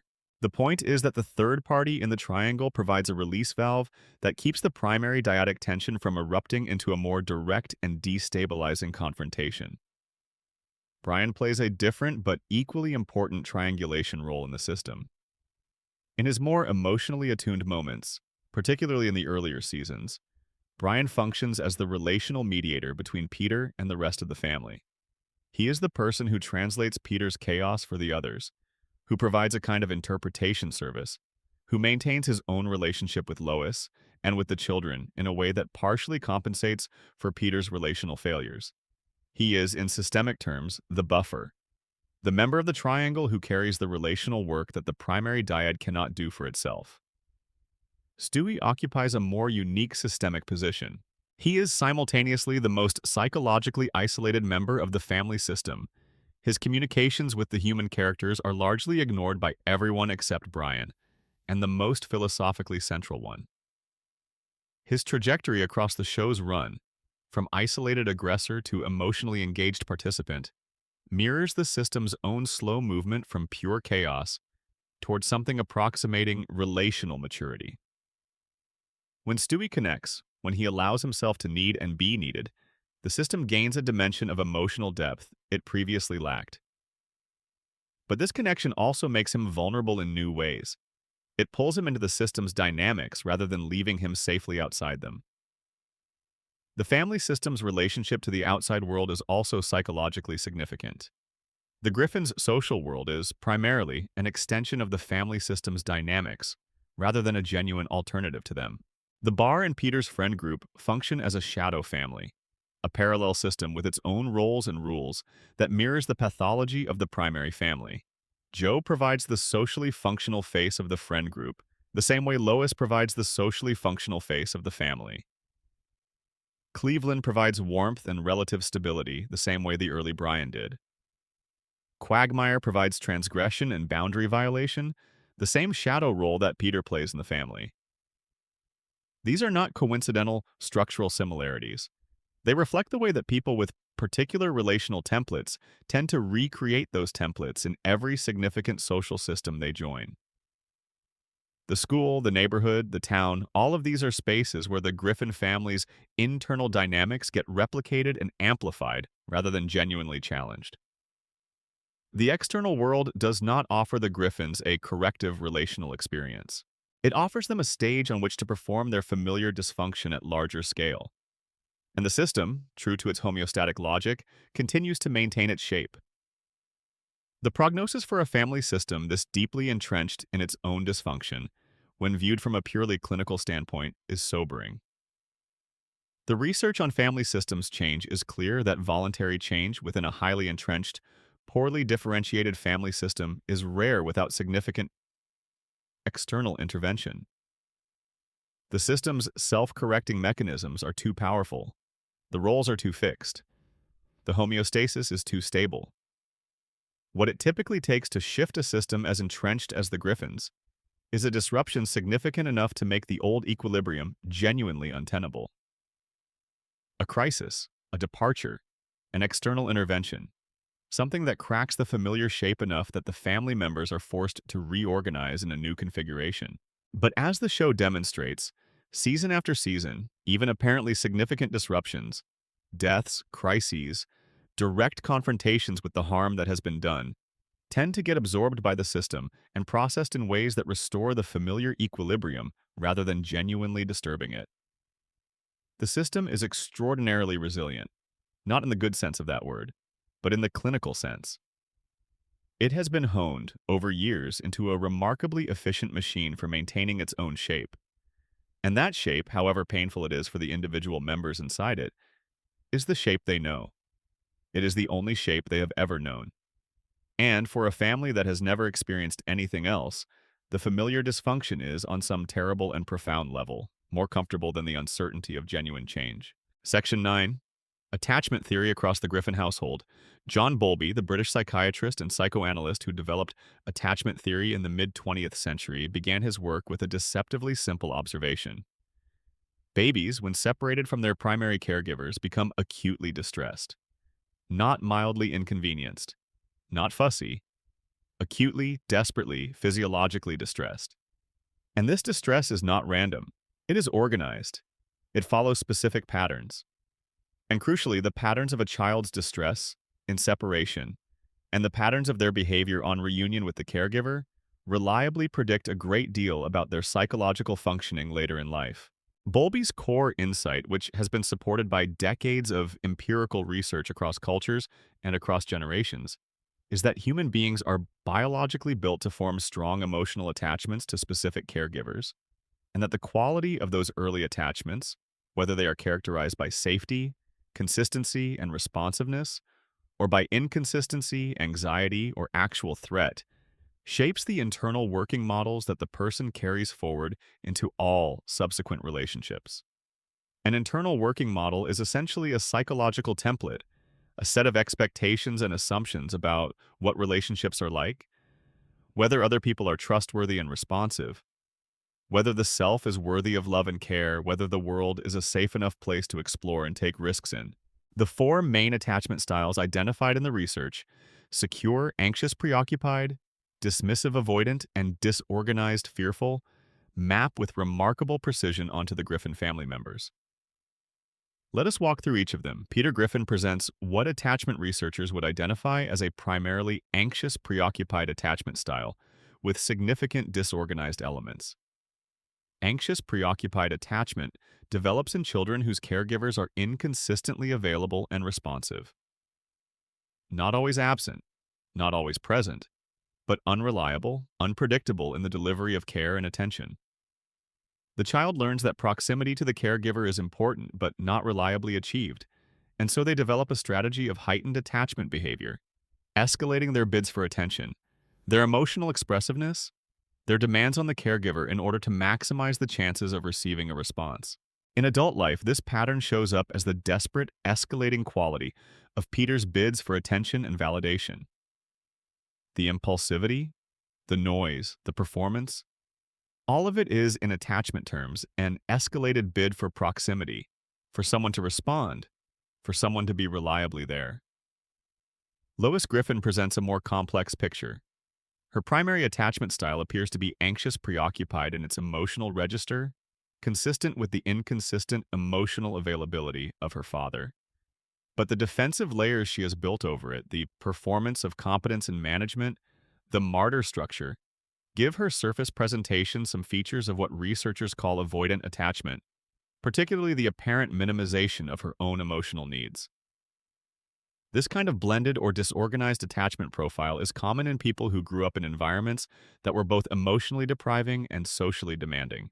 The external performance of capability is a learned defense against the vulnerability of an anxious interior. Brian Griffin presents the most classically dismissive avoidant profile of any character in the show. Dismissive avoidant attachment develops in children whose caregivers are consistently emotionally unavailable or rejecting. Not abusive necessarily, but simply unresponsive to the child's emotional communications. The child learns over time that expressing emotional needs does not produce a response, and so they develop the adaptive strategy of minimizing those needs, of relying on themselves, of presenting an image of self-sufficiency and independence that protects them from the pain of repeatedly reaching for connection and finding nothing there. In adult Brian, this shows up as the performance of intellectual independence, the pose of not really needing anyone, the genuine discomfort with sustained emotional intimacy, the tendency to exit relationships before they can get close enough to expose his actual vulnerabilities. The irony of Brian's attachment style is that the very independence he performs is itself a form of profound dependence. He lives in someone else's house. He is financially and practically dependent on the Griffin family. But he has constructed an elaborate psychological edifice around this dependency that allows him to experience himself as above it, as choosing this situation rather than being trapped in it. This gap between the performed self-sufficiency and the actual dependency is the engine of much of Brian's psychological pain. And it is also, not coincidentally, the thing that makes genuine intimacy so difficult for him. Because genuine intimacy would require him to let the gap be seen. And the gap is exactly what he is most afraid of. Meg Griffin's attachment profile is perhaps the most painful to look at clinically. She presents what researchers would identify as a disorganized, fearful attachment style, the most psychologically destabilizing of the four patterns. Disorganized attachment develops in children whose caregiver is also the source of threat. This is the specific horror of the situation in which a child is supposed to feel safe, going to their attachment figure for comfort when frightened. But the attachment figure is also what is frightening them. The child has nowhere to go. The person they are designed biologically to run to in moments of fear and pain is the same person causing the fear and pain. The result is a kind of collapse in the normal attachment system. The strategy of proximity seeking is simultaneously activated and blocked, and the child's attachment behavior becomes disorganized, unpredictable, oscillating between desperate approach and frightened withdrawal, without the coherent strategy that characterizes the other attachment patterns. In adult Meg, this manifests as the combination of desperate longing for her family's love and complete inability to trust it when it seems, briefly, to be offered. The oscillation between confrontation and capitulation. The readiness to accept blame that belongs to others. The confusion about what she actually deserves and whether she deserves anything at all. These are the signatures of a nervous system that has been shaped by precisely the relational experience that disorganized attachment research describes. The experience of love as simultaneously necessary and dangerous. The experience of the people who are supposed to protect you as the primary source of your pain. Griffin presents what might appear, on the surface, be the most secure attachment profile in the family, and this is worth examining carefully. He does not display the frantic proximity-seeking of anxious attachment. He does not display the rigid self-sufficiency of avoidant attachment. He does not display the disorganized oscillation of fearful attachment. He is, relatively speaking, calm, consistent, not obviously in crisis. But the research on attachment and emotional development would caution against interpreting this apparent calmness as genuine security. More likely, Chris's relative tranquility reflects not secure attachment, but what researchers call the quiet deactivation of an attachment system that has learned, over years of insufficient response, not to make itself too visible. This is sometimes called dismissive attachment with depressive features, a profile that looks peaceful from the outside but represents, internally, the long-term cost of having one's attachment needs consistently under-responded to. The system-level implications of having a household full of insecurely attached people are significant. Secure attachment, in both developmental psychology and adult attachment research, is associated with specific relational capacities.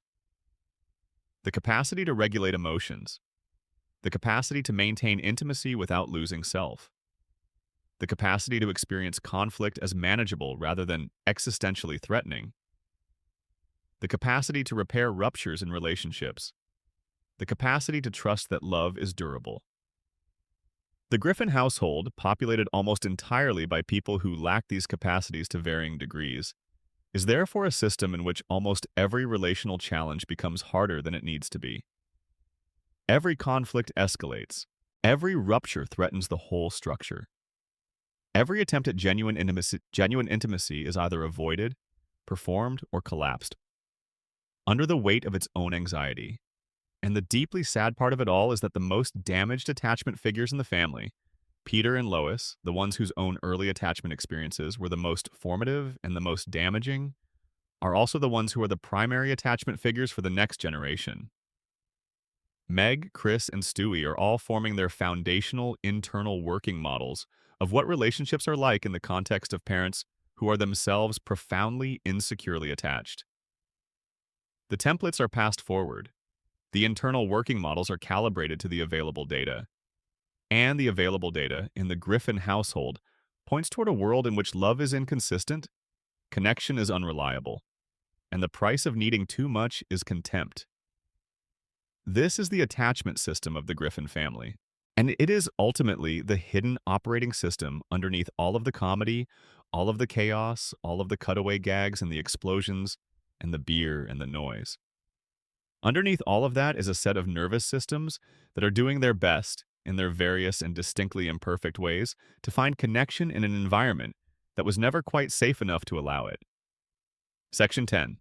Quagmire, Joe, and Cleveland. The Social Mirror. One of the principles that family systems therapy and social psychology share is that individuals cannot be fully understood in isolation from their social systems.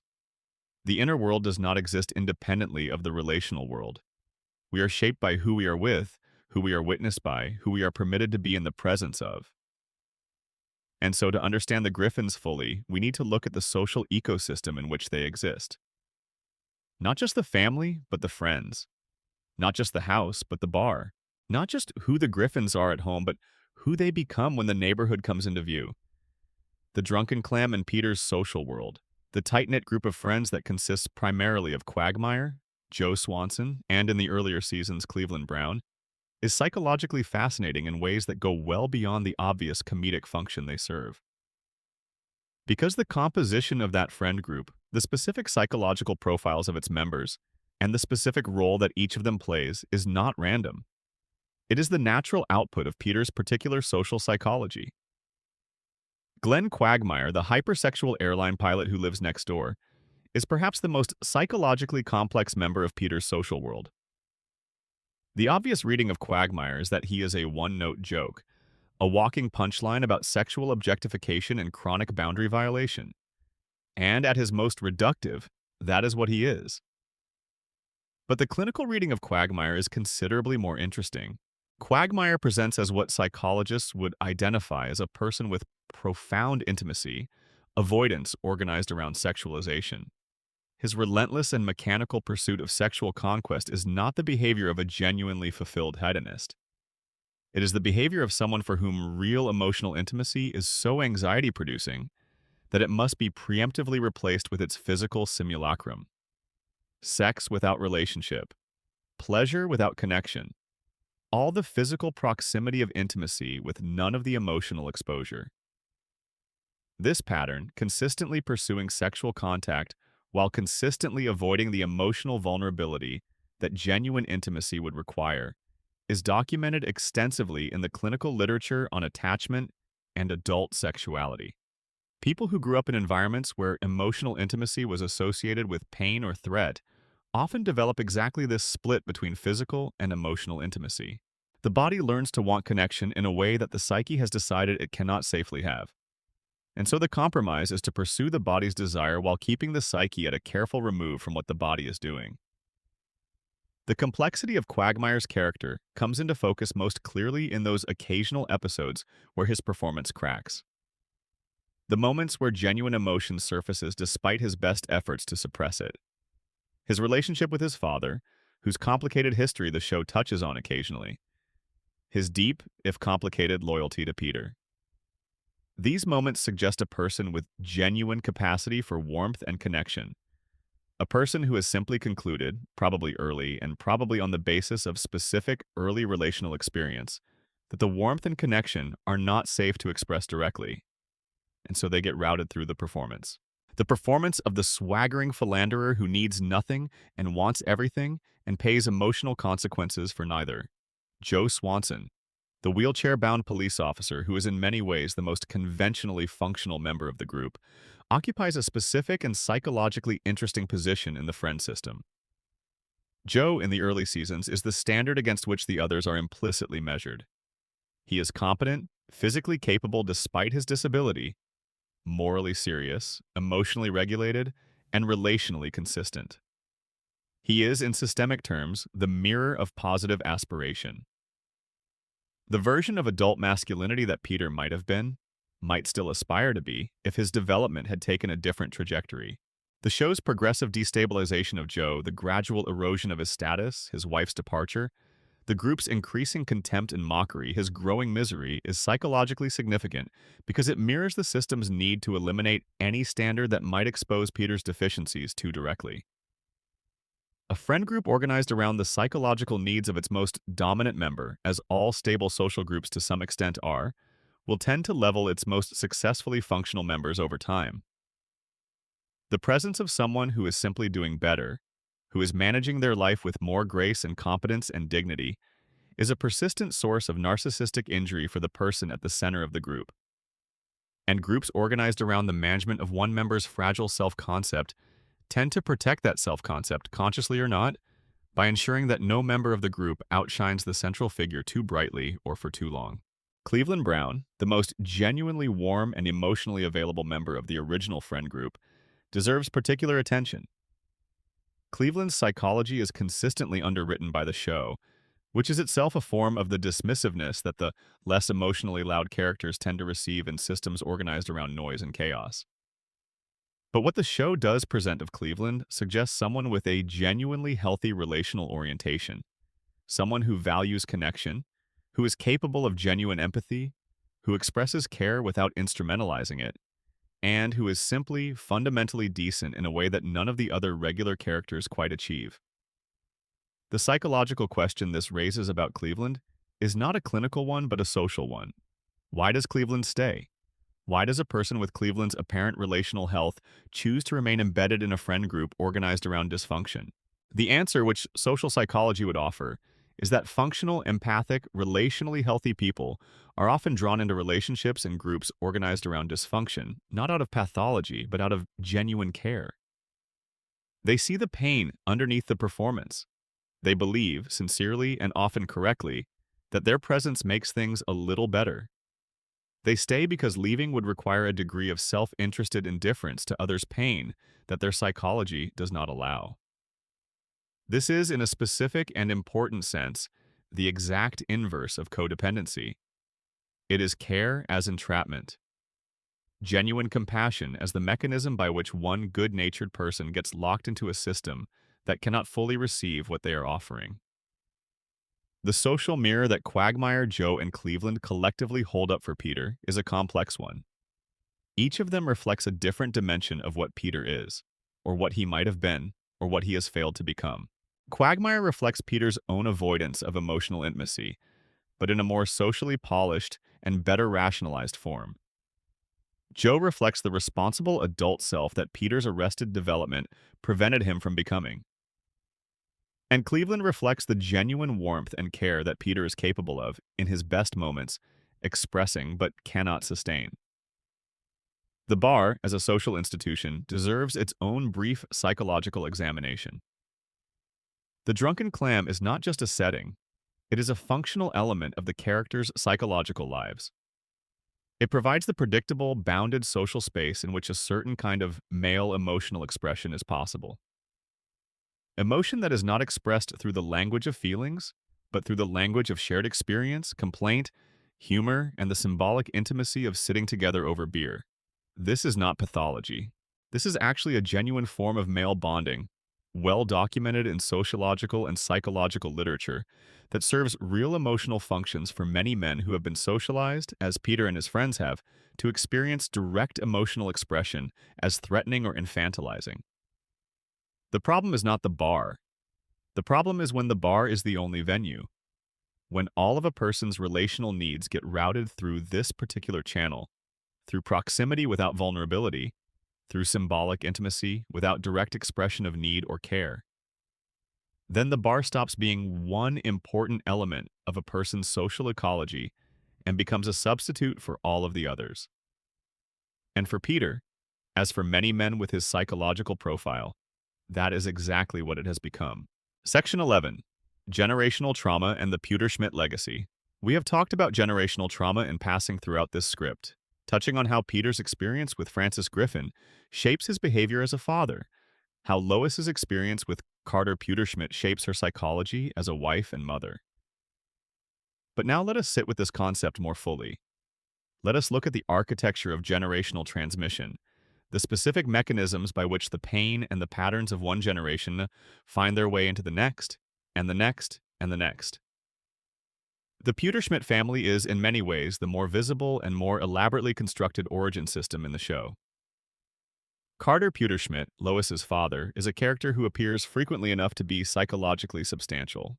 And what the show reveals of him, consistently and across his many appearances, is a portrait of a man shaped by the particular combination of tremendous wealth, tremendous ambition, and profound emotional constriction that constitutes one of the most well-documented pathways to narcissistic personality development. Carter is not a subtle character. He is imperious, controlling, dismissive of anyone who does not meet his standards of power and social status, explicitly contemptuous of Peter, consistently willing to use his wealth as a weapon in interpersonal conflicts, and fundamentally incapable of expressing genuine love or vulnerability without immediately covering it with a joke, a transaction, or a display of domination. These are not random personality features. They are the specific outputs of a developmental history that the show hints at but never fully elaborates. We know Carter came from money. We know he has spent his life accumulating more. We know his emotional world is organized almost entirely around hierarchy, around who is above and who is below, around the maintenance of an image of invulnerability that has apparently served him well in the boardroom and catastrophically in his family. Paul Piff's influential research at the University of California, Berkeley, on the psychological effects of wealth and social class demonstrated that higher socioeconomic status is reliably associated with increased narcissism, decreased empathy, and a heightened sense of entitlement. The mechanism, Piff and his colleagues argued, is not simply that wealthy people are bad people, but that the experience of wealth systematically reduces the need to be attuned to others. Poorer people are more dependent on their social networks, more reliant on others' goodwill and cooperation, and therefore more motivated to develop and maintain strong interpersonal attunement. Wealthier people can, and often do, solve most of their practical problems with money rather than with relationship. And when the practice of genuine attunement diminishes, so does the capacity for it. Carter Pewterschmidt is, by this analysis, someone whose enormous wealth has insulated him from the need to develop genuine emotional attunement for so long that he has largely lost the capacity for it. He relates to everyone, including his own family, primarily through the language of power and transaction. What can you do for me? What do I owe you? What is the exchange rate of this relationship? Love is conditional, and it is expressed through resources rather than through presence. Success is the only valid evidence of worth. Failure is not a learning experience. It is a character defect. Lois grew up inside this worldview. She absorbed it in the way that children absorb everything about their relational environment, not through conscious learning, but through the slow saturation of daily experience. And what she absorbed was a model of love as something earned through performance, of self-worth as something contingent on meeting external standards, of emotional needs as something embarrassing and inconvenient that should be managed rather than expressed. These are the foundational beliefs that she carried out of her childhood home and into her marriage, into her parenting, into her treatment of herself. The golden cage became the only kind of cage she knew. The research on intergenerational trauma transmission through parenting behavior is robust and consistent. Parents who themselves experienced childhood adversity, whether in the form of abuse, neglect, emotional unavailability, or the more subtle emotional conditioning of a household like the Pewterschmidts, do not automatically repeat those patterns with their own children. Research suggests roughly a 30% transmission rate for the cycle of abuse in families with explicit abuse histories, which means the majority of people do not repeat what was done to them. But the conditions that determine whether the cycle is broken or continued are specific. The primary protective factor is what researchers call earned security, the experience of having processed the trauma of one's own childhood through meaningful therapeutic work or through a significant corrective relational experience that provides a new template for how love and care operate. Without that processing, without that corrective experience, the old template remains the operating system, and the parenting that emerges from that old template tends to recreate in some form the emotional atmosphere of one's own childhood. Lois has not had that corrective processing. She married Peter, which, as we have discussed, was itself a product of her old template rather than a departure from it. She does not, as far as the show suggests, engage in therapeutic work or sustained self-reflection about her own history. She is too busy managing, too busy performing the competent, self-sacrificing wife and mother, too busy being the thing she learned to be in her father's house. And so the Pewterschmidt legacy, the emotional conditionality, the suppression of genuine need, the sacrifice of individual well-being to the maintenance of the family system's surface appearance, travels forward into the Griffin household and shapes the next generation of children. For Meg, this transmission takes its most devastating form. The scapegoating that Meg experiences is, in intergenerational terms, a specific kind of projective identification operating across generations. Carter's contempt for Lois's emotional needs gets absorbed by Lois, becomes part of her internal landscape.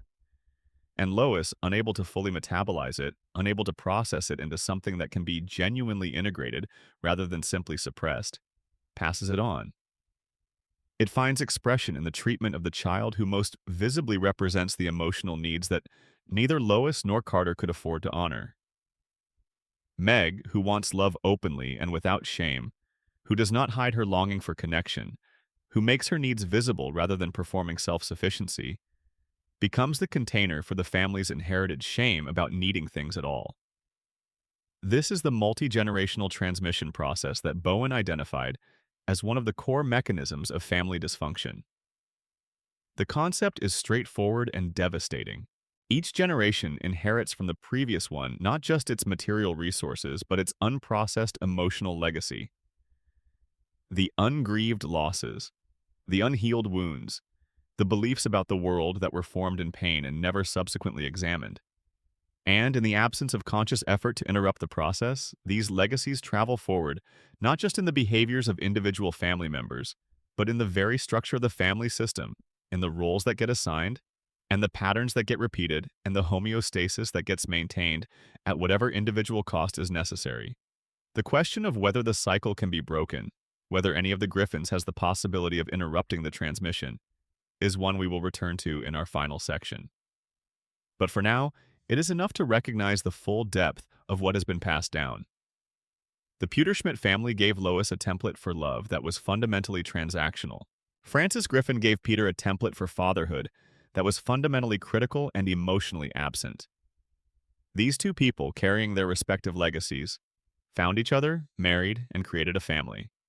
And in that family, the legacies continued forward, shaped by new circumstances and new personalities, but fundamentally recognizable as what they always were. The patterns of people who learned long ago that they were not quite enough, and who spent their whole lives, in their very different ways, trying to compensate. Section 12. Can the Griffins be healed? A psychologist's treatment plan. We have traveled a long way together tonight. We have looked at Peter's arrested development and dysregulated rage. We have sat with Lois's martyr complex and her Pewterschmidt inheritance. We have examined Brian's imposter syndrome and intellectual armor. We have honored Stewie's extraordinary journey from paranoid schizoid infant to something approaching genuine relatedness. We have grieved, in our quiet way, what has been done to Meg. We have noticed, with compassion, the invisible burden of Chris's benign neglect. We have mapped the family system's homeostatic mechanisms and its triangulations and its generational transmissions. And now the final question, the one that any good clinician must eventually face after all the assessment and all the mapping and all the careful documentation of what went wrong. What could go right? What would healing look like for the Griffins? Not healing in the sense of the show's occasional, unreliable, quickly reversed gestures toward resolution, but healing in the genuine, hard-won, messy, and non-linear sense that actual clinical change represents. If the Griffins walked into a therapy practice with a skilled, well-trained, compassionate clinician, what would that process look like? And what would need to change for any of it to stick? Let us start with Peter, because Peter is the gravitational center of the system, and because nothing in the system can substantially change without something changing in him. The therapeutic approach most likely to be effective with Peter, given his psychological profile, would be what researchers and clinicians in the trauma-informed care world call a bottom-up approach. Traditional talk therapy, with its emphasis on insight, reflection, and verbal articulation of inner experience, is poorly suited to someone with Peter's developmental history. Not because Peter is unintelligent, but because the wounds that shaped him are not primarily cognitive wounds. They are not primarily about misbeliefs or cognitive distortions.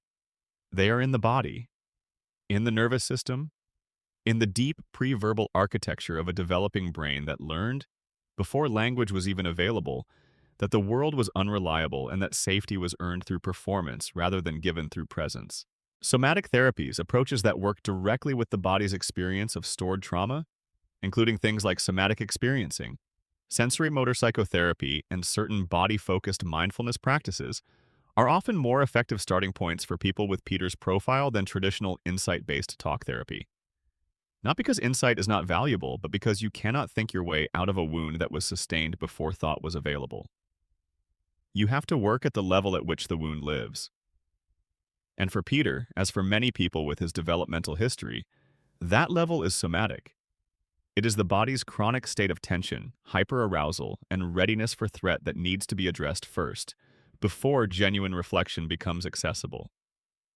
Once some degree of somatic regulation is established, once Peter has a more stable internal baseline from which to engage, the therapeutic work would need to address two specific areas.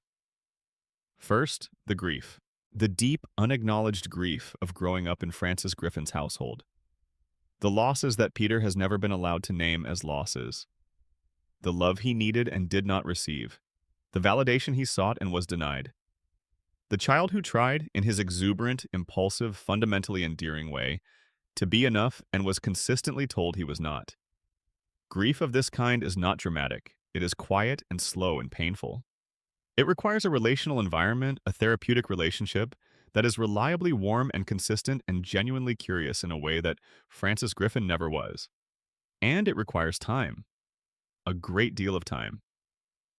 Second, and building on the grief work, Peter would need to work on what relational therapists call the capacity for concern, the ability to genuinely hold the experience of another person in mind alongside one's own experience, without either collapsing into the other person's experience or defending against it. This is the developmental capacity that Peter's arrested development most critically interrupted. It is the thing that would allow him to look at Meg, really look at her, and feel her pain as her pain, rather than as either an inconvenience to his own comfort or a mirror of his own shame. It is the thing that would allow him to be a husband to Lois rather than a large, demanding child in a marriage. And it is genuinely achievable. Not quickly, not easily, but achievable given the right conditions. For Lois, the therapeutic work would need to begin with what existential therapists call the encounter with the self. The invitation to stop, to be still, to set down the management and the martyrdom and the performance, and to ask the question she has been running from for decades. Who are you underneath all of this? What do you actually want? What do you grieve? What would you choose if choosing were allowed?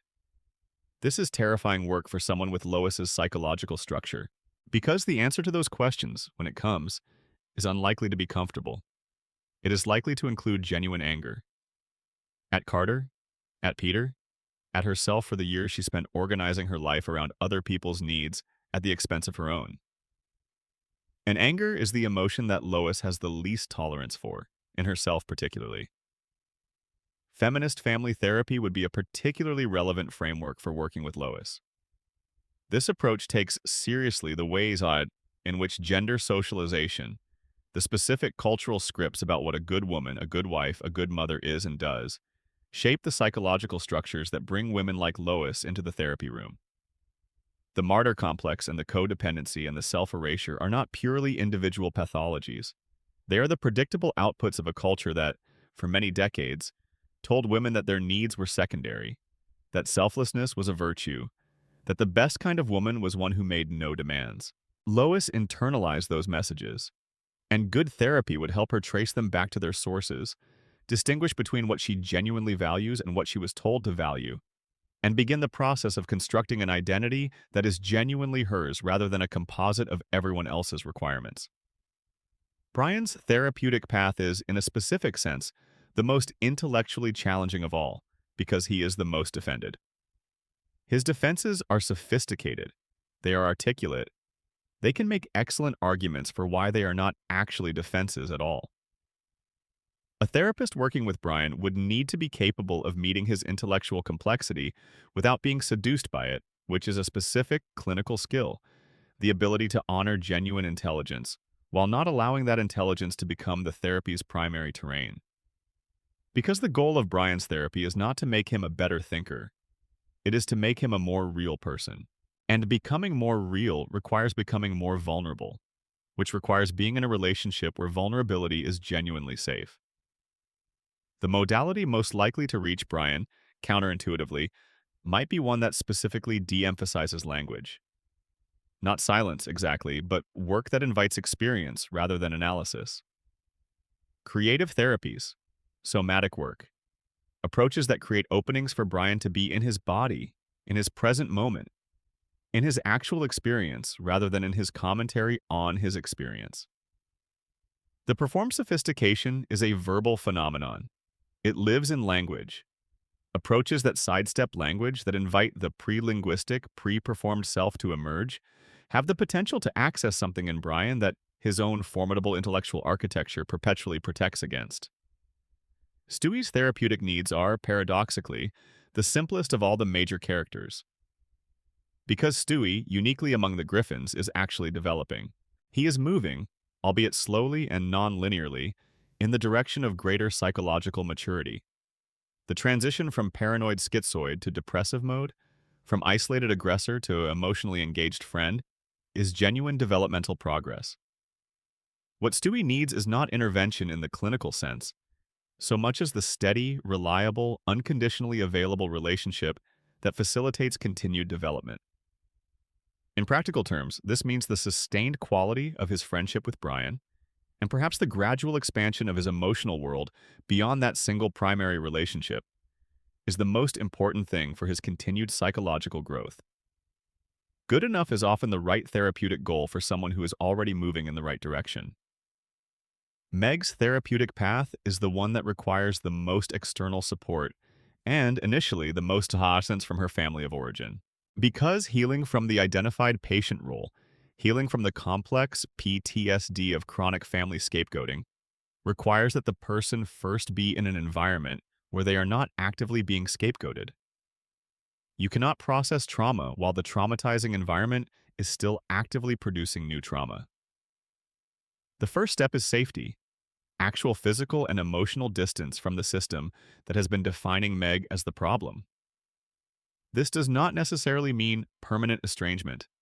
It means a developmental stage in which Meg gets to exist, possibly for the first time in a space where the story of who she is not being written by her family's needs. In that space, with a skilled, trauma-informed therapist, Meg could begin the work of separating the internalized family narrative, the deep conviction that she is worthless and undeserving, from the reality of who she actually is. This is long work, and it is nonlinear work. There will be setbacks. There will be times when the old narrative pulls her back. Times when the pull toward the familiar, however painful, feels stronger than the pull toward the unknown. But the research on post-traumatic growth, on the possibility of genuine flourishing after sustained adversity, is genuinely hopeful for people with Meg's profile. The sensitivity that made her vulnerable to the scapegoat role is the same sensitivity that, properly supported, makes deep transformation possible. Chris finally needs the simplest and, in some ways, the rarest thing. He needs to be seen, genuinely, carefully, curiously seen. Not as the funny one or the easygoing one or the unproblematic one or the one the family does not have to worry about, but as a specific person with specific inner experiences that are worth knowing. A therapist working with Chris would spend a great deal of time simply asking, telling him that his answer matters, that there is no right answer, that the question is genuine, and the questioner is not going to disappear when the answer gets complicated. For someone who has spent his whole life learning to take up as little relational space as possible, the experience of being genuinely invited to take up more is itself transformative.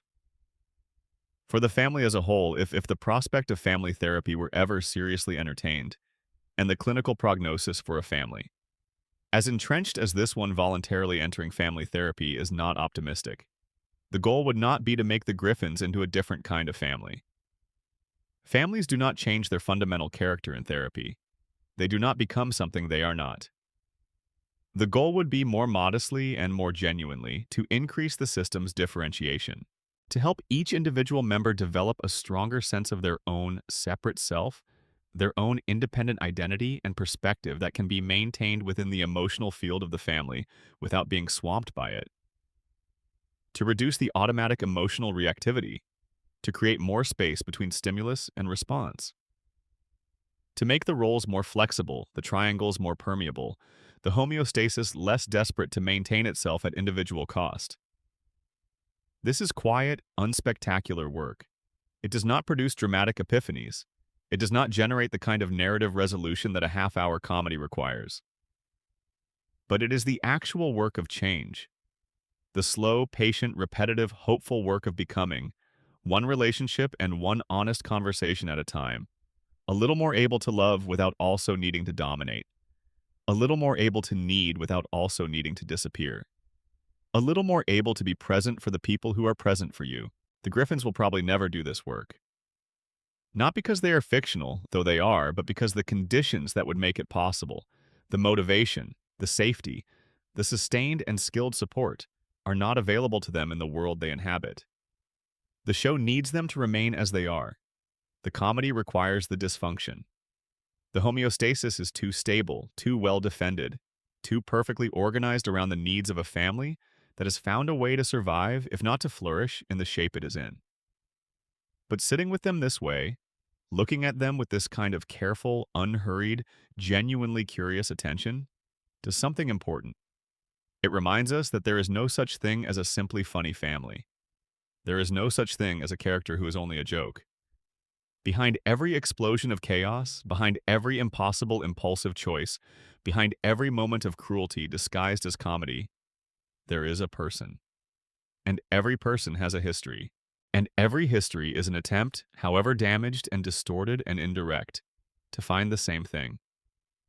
The thing that all of us are looking for in families and in friendship and in the long, patient work of trying to grow up, which is the simple, extraordinary experience of being known, of being held, of mattering to someone enough that they look at us, really look at us, and what they see when they look does not disappoint them. The Griffins are a broken family, but they are not a broken family in a vacuum. They are a broken family in the way that many families are broken, in the way that pain travels through generations and finds new containers, in the way that love, however real, gets complicated by everything that was done to the people trying to give it. They are funny and they are sad and they are all of us, in our worst moments, in our most defended moments, in the moments when we do the thing we promised ourselves we would never do again, because we just do not have anything better available right now. That is the Griffin family, seen clearly, with compassion, and without flinching. And they are, in the end, worth seeing. Thank you for spending this long, quiet night with me and with them. If this kind of slow, deep, atmospheric analysis speaks to something in you, please do subscribe to the channel. It is free, it helps enormously, and it means that we get to keep doing this together. Leave a comment if something we talked about tonight resonated with you or surprised you or gave you a new way of thinking about a character you have known for a long time. I read every one of them, and I will see you on the next one. Script for Uncle Guy Lore. Fall Asleep series total. Approximate word count, 31,200 words. Section 13. The Psychology of Humor in the Griffin Household. Laughter as Defense. There is something that we have been circling around throughout this entire script, something that sits right at the intersection of comedy and clinical psychology, and that is the question of what humor is actually doing in the Griffin household. Not what it does for us as the audience, that is a different conversation, but what it does for the Griffins themselves, why they make jokes when they do, what the jokes are protecting them from, and what it would mean for the family if the laughter stopped. Because here is a clinical truth that most people who work with families recognize but rarely say plainly. Humor in families is one of the most sophisticated and most commonly used psychological defense mechanisms in the entire repertoire. It is not a trivial thing. It is not just entertainment. It is a way of managing, a way of approaching things that are too frightening, too painful, too shameful, or too destabilizing to approach directly. The joke is the distance between you and the thing. Make something funny and you do not have to feel it fully. You do not have to name it plainly. You do not have to be responsible for the response it would generate in others if it were spoken straight.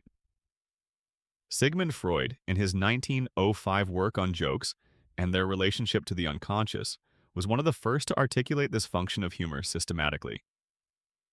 Freud observed that jokes allow the expression of impulses and thought that would be socially unacceptable if expressed directly. The joke is a license. It is a way of saying the unsayable while retaining deniability. I was only joking. Do not take it so seriously. He did not mean it that way. The punchline creates a kind of protective frame around the thing that is said inside it, allowing both the speaker and the listener to encounter something charged or dangerous without the full emotional cost of a direct confrontation. Peter uses humor in exactly this way, and it is one of the more psychologically revealing patterns in his character. The jokes he makes at Meg's expense, the contemptuous dismissals, the casual cruelties dressed up as punchlines, are not simply the outbursts of an unthinking person. They are, at a deeper level, the primary language through which Peter manages and expresses the shame he cannot directly acknowledge. When Peter humiliates Meg, he does it with the rhythms and the cadence of comedy. He sets up, delivers, waits for the laugh track. And the performance of humor does something important. It converts the emotional content, the raw shame and contempt and projected inadequacy, into something legible and shared, something the room can respond to with laughter, rather than with the more threatening responses that the unmediated version of the feeling might generate.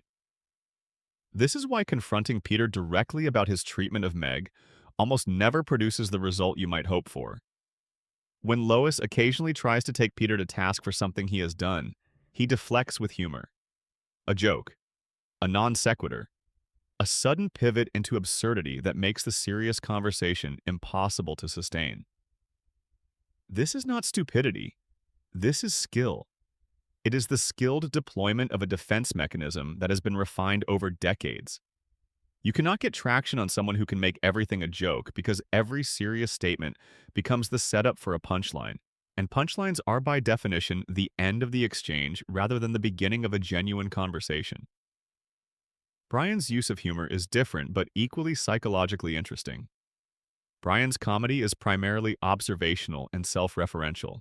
He deploys it in a specific way, not to convert shame into shared laughter the way Peter does, but to position himself above the situation. The dry observation, the weary comment that signals his awareness of the absurdity around him. His humor always has an implicit audience of one, himself, and it functions to confirm and reinforce the self-image that is his primary psychological project. I see what is happening here. I am the one who sees it. I am not swept up in this the way these other people are. I am separate. I am above. The joke is the confirmation of the distance. And yet, there are moments, in the show's better seasons and its most honest episodes, when Brian's humor drops into something more genuine. Something warmer and more self-deprecating, something that laughs at himself rather than at the people below him. And these moments, every single time they occur, are accompanied by an uptick in the character's overall humanity. When Brian stops performing and starts actually being funny, the difference is visible. And the difference is that he lets himself be seen inside the joke, rather than hiding behind it. Stewie's humor is the most philosophically interesting of all, because it operates in the register of the uncanny. The baby who speaks like a Bond villain, the diaper and the laser gun, the high chair and the homicidal plot.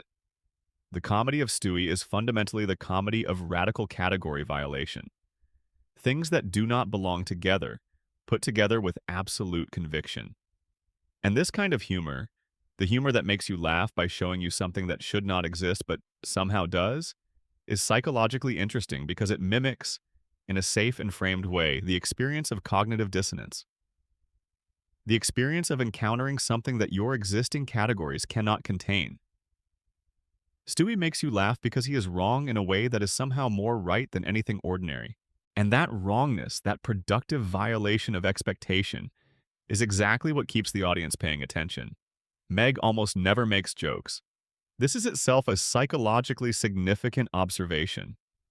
In a household as saturated with humor as the Griffins, Meg's inability or unwillingness to consistently deploy comedy is the clearest sign of how thoroughly the scapegoat role has colonized her identity.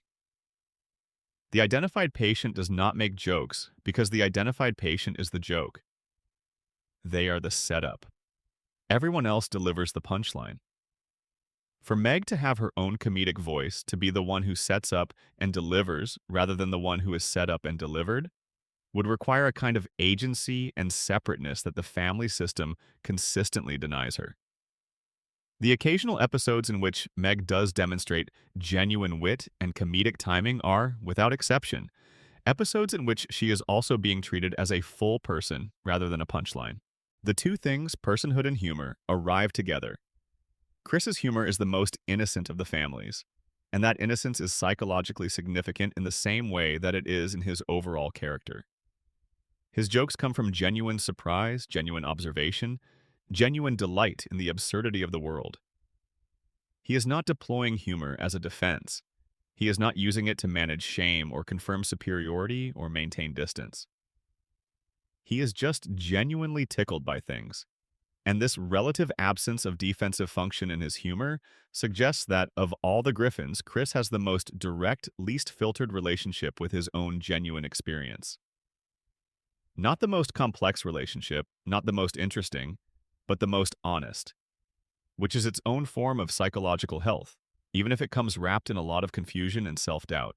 The family's collective use of humor to manage everything, to absorb conflict, to diffuse genuine emotional confrontations before they can land, is perhaps the single most important reason why genuine change in the family system is so difficult to initiate. Every moment of authentic emotional truth in the Griffin's shared life is a potential candidate for conversion into a joke. The serious thing is said, there is a beat, and then the system deploys its most reliable tool. Someone makes it funny, and the relief is immediate and collective. The tension breaks, the laughter comes, and the thing that was serious, the thing that was real, gets absorbed back into the flow of the comedy and becomes yummy yihans in the system's logic as if it were never said. A therapist working with the Griffin family would need, among other things, a very specific and sophisticated tolerance for unfunniness. They would need to be able to hold the space against the humor, to sit with the awkward silences that occur when the comedic reflex is resisted, to stay focused on the genuine emotional content underneath the joke long enough for the family to register that they have done something real and that it is being taken seriously. This is not the same as suppressing humor. It is about interrupting the specific, defensive, anxiety-driven use of humor that functions to abort genuine emotional engagement before it can develop. Families who have relied on this defense for as long as the Griffins have do not give it up easily. But when they do, when the real thing is allowed to stay in the room long enough to be acknowledged, what is often discovered is that the thing they were laughing away was not nearly as unbearable as it seemed. That the honesty, however painful, is survivable. That they can be with each other in the truth and still be in a relationship. That the joke was never actually necessary for the love to hold.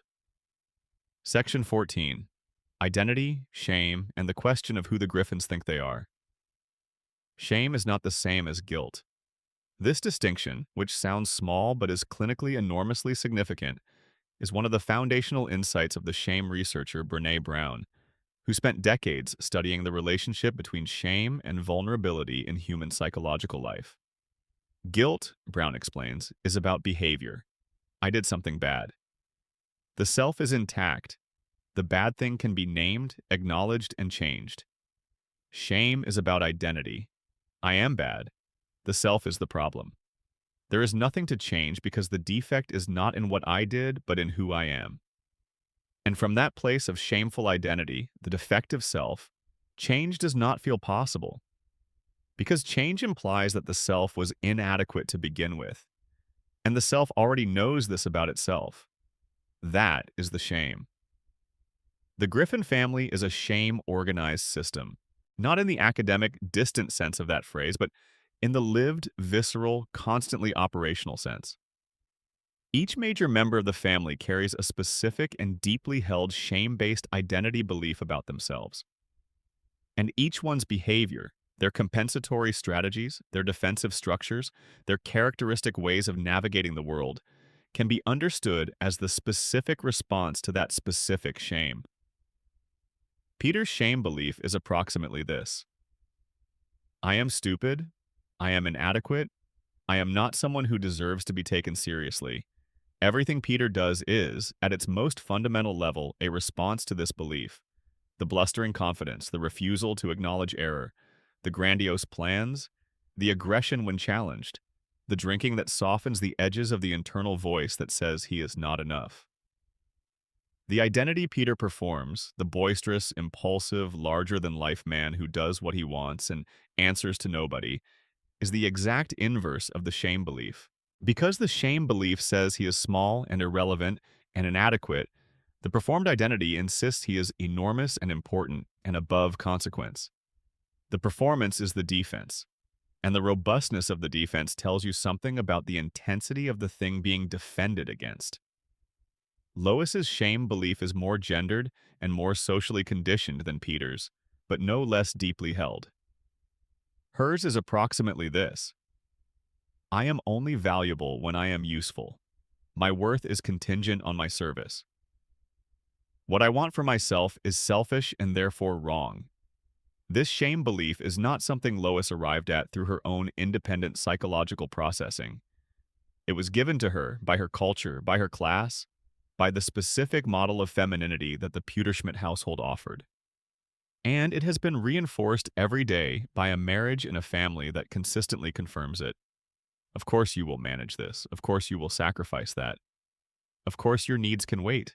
And each of these confirmations sinks the belief a little deeper, makes it a little more structural, a little more like the floor rather than a piece of furniture that could theoretically be moved. Brian's shame belief, for all the sophistication of the defenses constructed around it, is perhaps the most nakedly painful when finally exposed.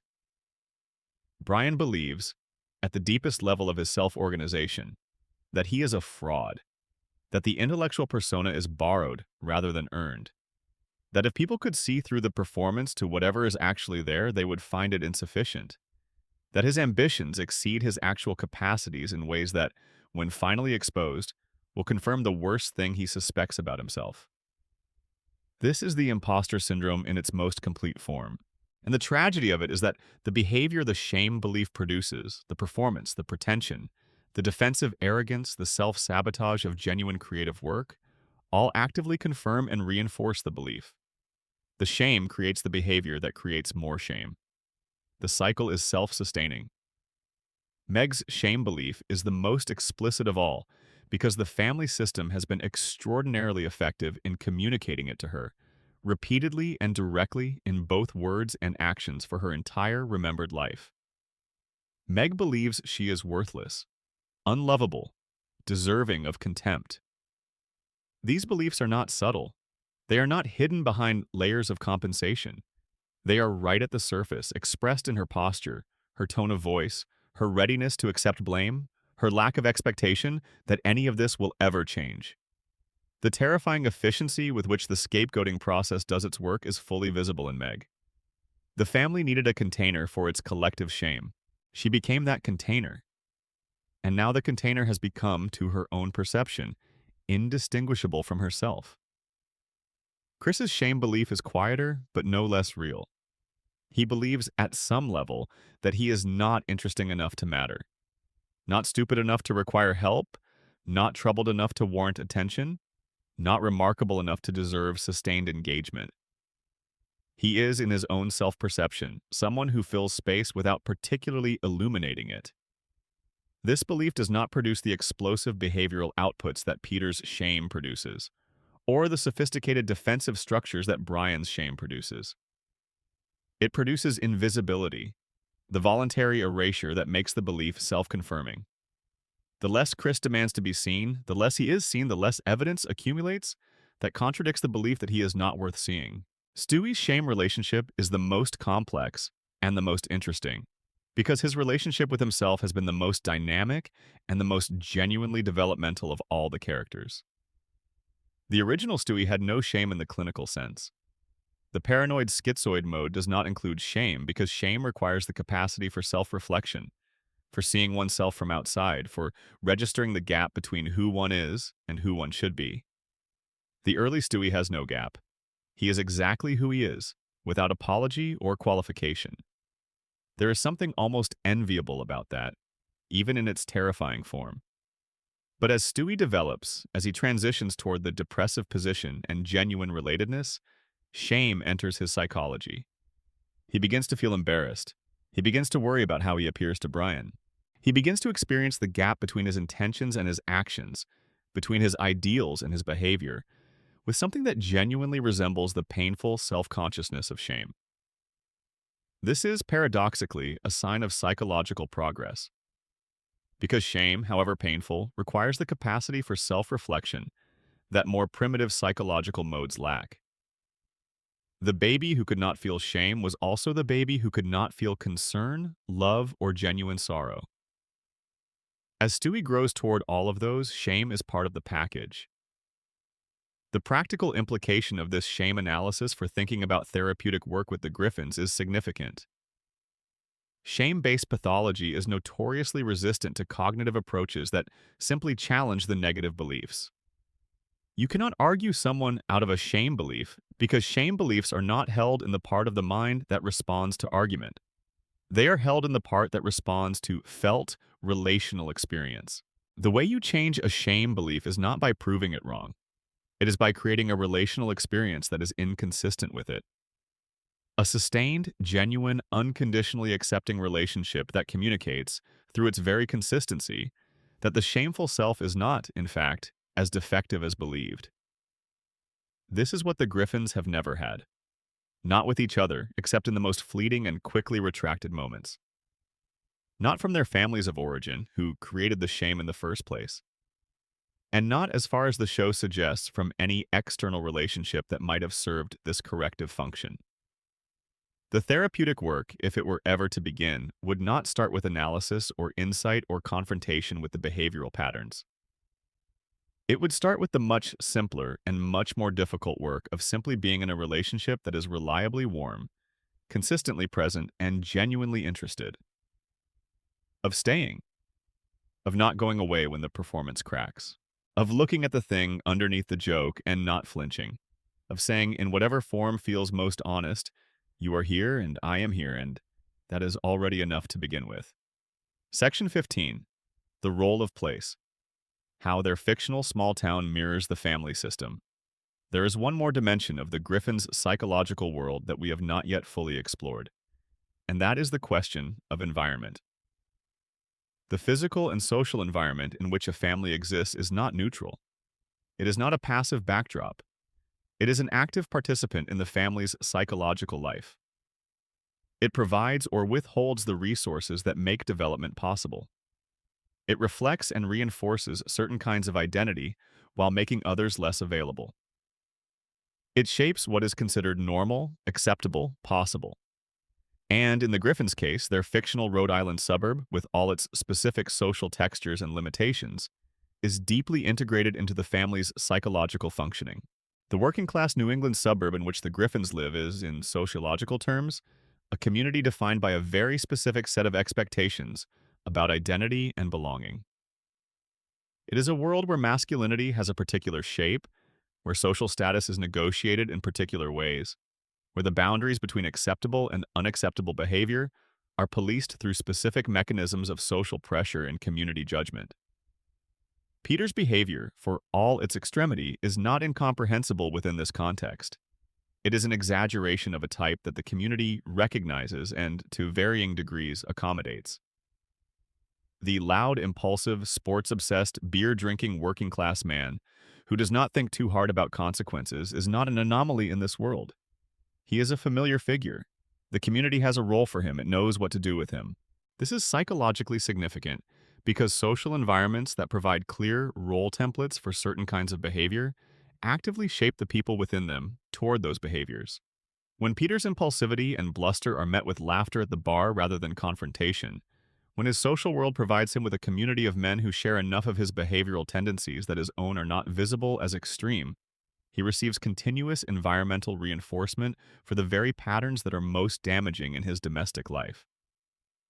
The community is not, of course, responsible for creating Peter's pathology, but it provides a context in which that pathology is more sustainable, more legible, more socially functional than it would be in a different environment.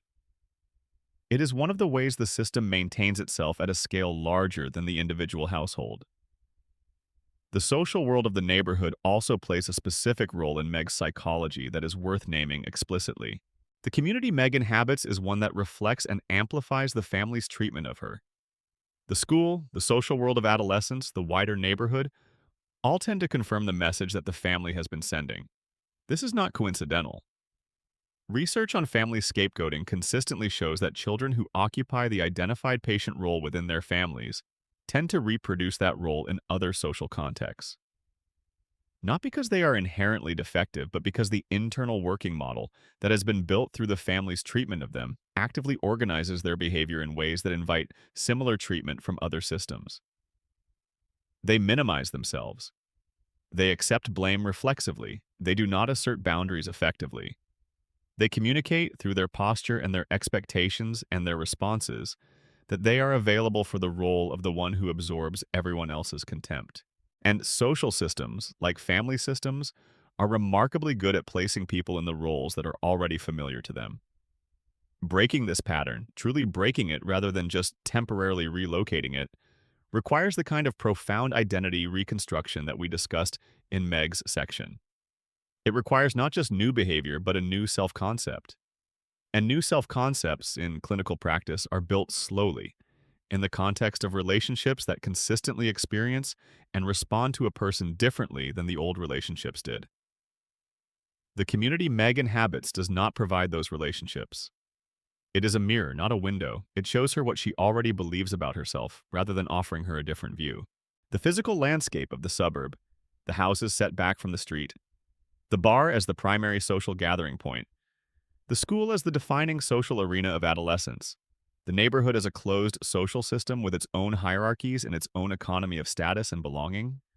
All of these shape the psychological possibilities available to the family members. A different environment would not have fixed the Griffins. The wounds are too deep, the patterns too established for simply changing zip codes to produce genuine change. But environment matters. The world you live in is not just where you are, it is, to a significant degree, who you are permitted to be. Section 16. What we learn from the Griffins. The mirror effect.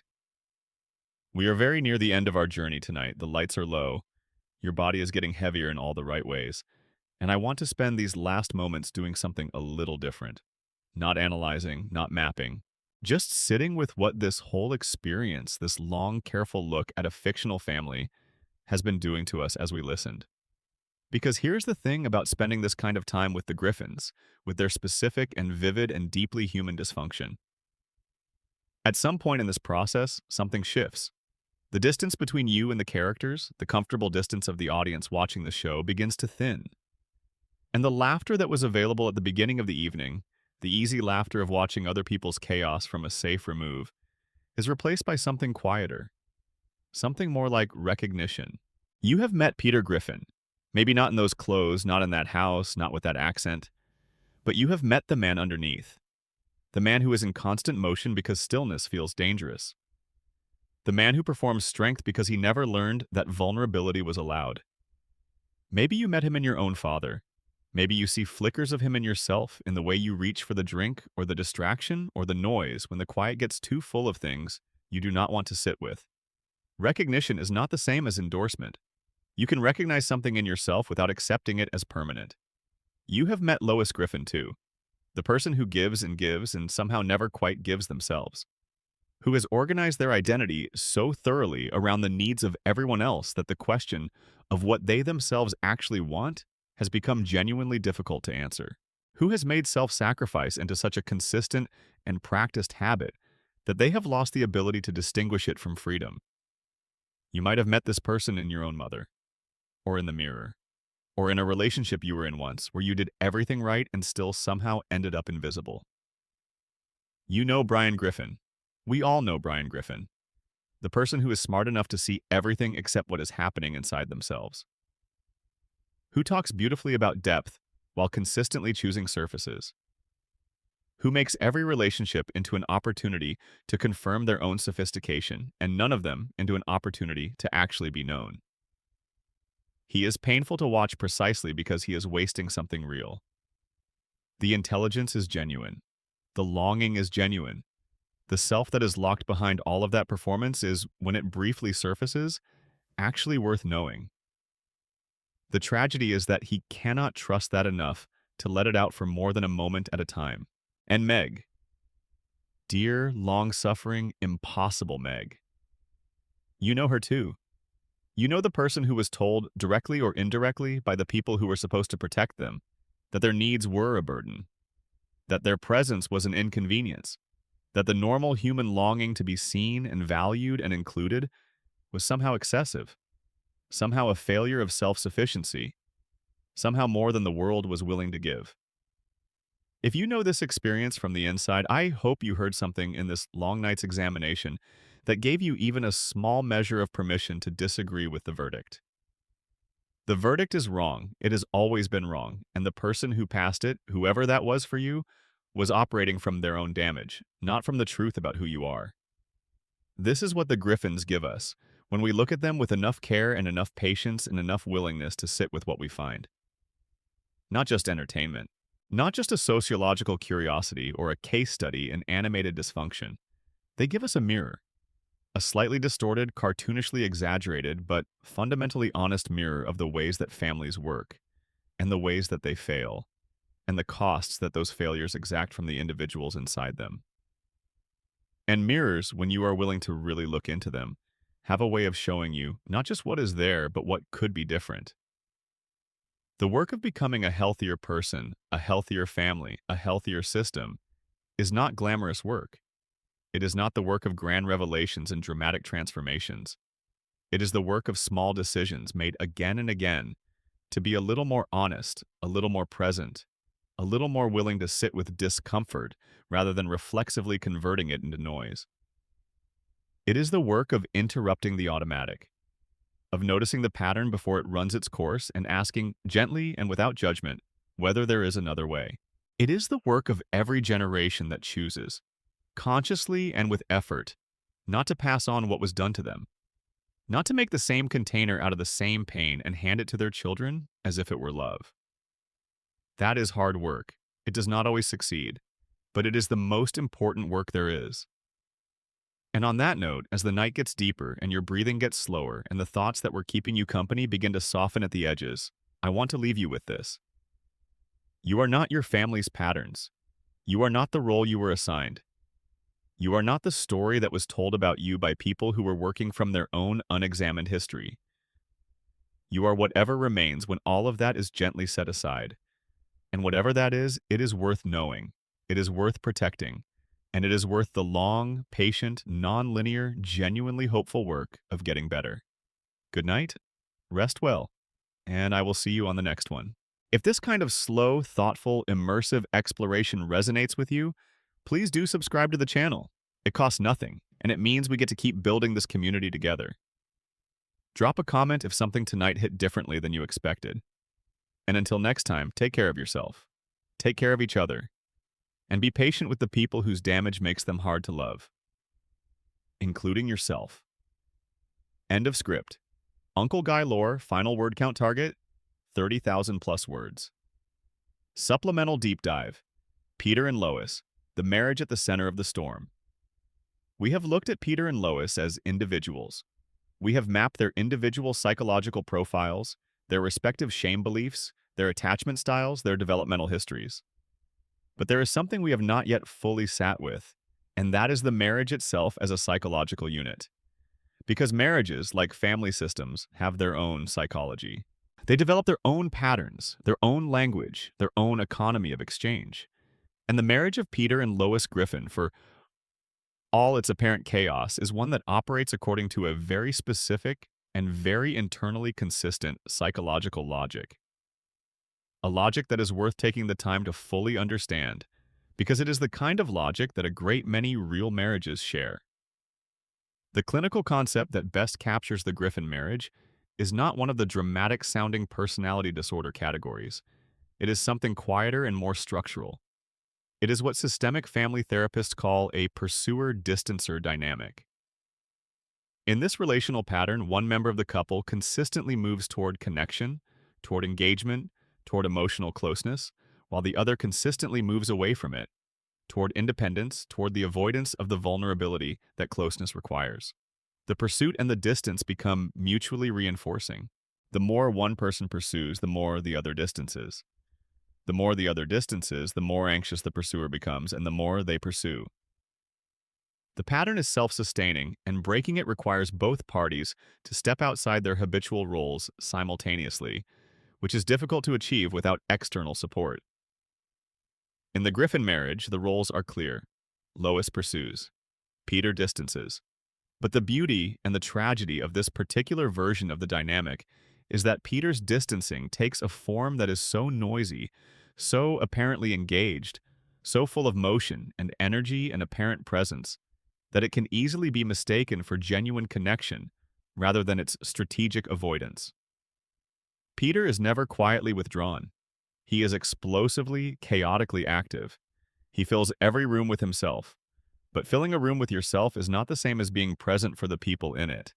The noise is actually a form of distance, a way of being so much in the foreground that the actual relational work, the mutual, vulnerable, genuinely connected work of two people really seeing and being seen by each other, is crowded out. There is no space for it. The stage is always occupied. Lois, for her part, continues to pursue in the characteristic way of anxious pursuers. She manages, she arranges, she creates the conditions for connection, even as she accepts that the connection itself will not be reliably available. She forgives the breaches of genuine closeness because her attachment system, attuned to the rhythm of pursuit and occasional reward that has characterized her relational landscape since childhood, interprets the occasional moments of genuine warmth as sufficient evidence that the relationship is real. The inconsistency, the unpredictability, the intermittent reinforcement is not just tolerated.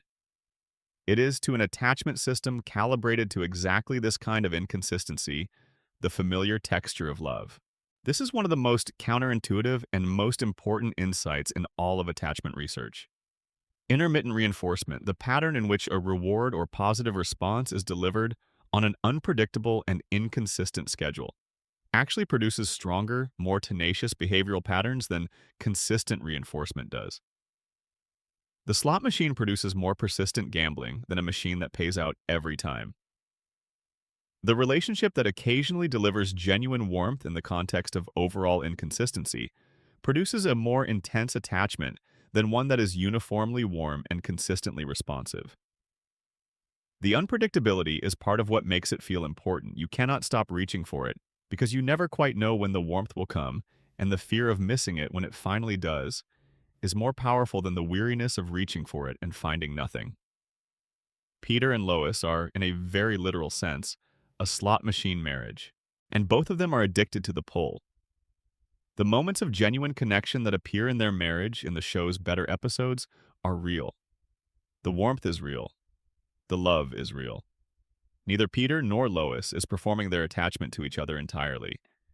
There is genuine feeling there, genuine history, genuine intimacy of the particular kind that only decades of shared life can produce. But genuine feeling coexisting with profound relational dysfunction is not a contradiction. It is actually one of the most accurate pictures of how complicated, long-term, chronically difficult marriages actually work. The love and the damage exist together. They are not separate things requiring separate explanations. They are two faces of the same relational attachment, shaped by two people who needed each other in the specific ways that their specific histories produced, and who have spent decades in the particular dance that those needs choreographed. Would therapy help them? Yeah. Unambiguously, yes. The pursuer-distancer dynamic is one of the most responsive to systemic intervention of all the chronic relational patterns that appear in couples therapy. It is not easy work. It requires Peter to develop the capacity for genuine emotional vulnerability, to stop using the noise as cover, to allow himself to be still and present in a way that his nervous system has been avoiding for 50-odd years. And it requires Lois to develop the capacity to stop pursuing, to withdraw the anxious management, and see what Peter does with the space, to trust that reducing her overfunctioning does not mean the relationship will collapse. Both of these changes are genuinely difficult. Both of them are genuinely possible. And the thing that makes them possible, ultimately, is not the dramatic intervention of a crisis or a confrontation. It is the slow accumulation of small, genuine, risk-taking relational moments. Peter says something honest, and Lois does not immediately manage it. Lois expresses a need directly, and Peter does not immediately deflect it with a joke. These moments are tiny. They barely register in the larger rhythm of the relationship. But each one slightly revises the working models. Each one creates a fractionally new expectation about what is possible. And over time, slowly, non-linearly, they accumulate into something that looks, from the outside, like change, which from the inside is simply the experience of becoming slightly more real with the person you love. The Griffin marriage, for all its dysfunction, for all the pain it has generated and transmitted and maintained, is also a love story. A damaged one. An imperfect one. One that would benefit enormously from clinical support that it is unlikely to ever receive. But a love story nonetheless, and that is worth honoring. Not because the damage should be minimized, but because the love and the damage are both true, and a reading of the relationship that acknowledges only one and not the other is missing half of what makes it human. Supplemental deep dive. The psychology of Stewie's genius and what it represents. We have discussed Stewie's psychological arc through the lens of Kleinian development, tracking his trajectory from the paranoid schizoid mode of his early seasons to the more relationally engaged, emotionally complex figure he becomes as over time. But there is another dimension of Stewie's psychology that deserves its own careful examination, and that is the question of what his genius means. Not the practical question of whether it is plausible that a one-year-old could build a time machine, obviously it is not, but the psychological and symbolic question of what the genius represents. What function does it serve in his character's psychological structure? And what does it tell us about the inner world of early childhood more broadly? Stewie's genius is not merely comedic.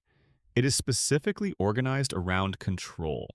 Every invention he builds, every scheme he devises, every elaborate plan he constructs is at its core an attempt to manage a world in which he is physically the least powerful and most dependent person. He cannot walk without falling. He cannot feed himself. He cannot dress himself. He is at the mercy of adults who make decisions about his body and his environment constantly and without consultation.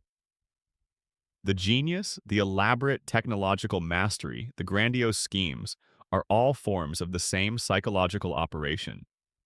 They are the fantasy of mastery in the face of actual helplessness. This is, interestingly, a very accurate description of what the psychoanalytic tradition believes is happening in the inner world of actual infants, though obviously not with the explicit technological content. Klein's research on infant fantasy life suggested that very young children develop elaborate and emotionally powerful internal fantasies of omnipotence, of total control, of being able to destroy or create the world with a thought, precisely as a psychological response to their physical and developmental helplessness. The infant who cannot even reliably control whether they are warm or hungry imagines total domination, complete power, the capacity to annihilate everything that threatens and magnify everything that soothes. These are not random fantasies. They are compensatory structures, the inner world's attempt to manage an overwhelming discrepancy between what is needed and what is actually available. Stewie externalizes these fantasies. He makes the inner world visible. The laser gun is the infant's omnipotence fantasies made concrete. The time machine is the infant's wish to control not just the present moment, but its entire temporal context. The plots for world domination are the magnificent, grandiose fantasy that every helpless infant has access to in some form, given visible and audible expression by a character with the vocabulary to name what would otherwise remain entirely internal. What makes Stewie's genius particularly interesting psychologically is the way it coexists with and eventually gives way to his relational development. As Stewie becomes more genuinely connected, more capable of genuine care and genuine vulnerability, the genius recedes. The plans become less elaborate. The technology appears less frequently. The character who once defined himself entirely through his mastery and control becomes someone whose primary sense of self is organized around his relationships, around his love for Brian, around the small, daily, ordinary work of being connected to someone who matters to him. And this shift is, in developmental psychology terms, an authentic developmental movement. The child who needed the fantasy of total mastery as a defense against helplessness gradually grows into someone who can tolerate the actual, partial, imperfect dependency of genuine relationship. Who can ask for help without it feeling like annihilation? Who can be comforted without it feeling like surrender? This is the genius Stewie has given up. And it is a genius worth grieving, even as we recognize that what has replaced it is, in the deepest sense, richer. The capacity for genuine connection, for love and loyalty and sacrifice in the service of someone else's well-being, is harder to make funny than a baby with a laser gun. But it is harder to make in real life, too. It requires more. It costs more. And it lasts longer. In Stewie's trajectory, however imperfectly executed by the show that created him, there is a genuine story of development, of the movement from the defended, invulnerable, grandiose isolation of the early character towards something more human, more limited, more genuinely connected. That movement is the direction all of us are supposed to be traveling, and seeing it in Stewie, however cartoonishly rendered, is a reminder that the journey is available to everyone, even the most terrifying baby genius with plans for global domination. Supplemental deep dive. Final thoughts on watching ourselves watch the Griffins. Psychology has a concept that is particularly relevant to the experience of watching a show like this one with the kind of attention we have been paying tonight. The concept is projective identification, which we discussed earlier in the context of Peter's relationship with Meg. But it also operates in a slightly different register in the relationship between an audience and the fictional characters they invest in. When we watch the Griffins, when we laugh at Peter's impulsivity or roll our eyes at Brian's pretension, or feel the particular kind of helpless exasperation that Meg's situation consistently produces, we are not merely observers. We are participants in a form of projective identification at the cultural level.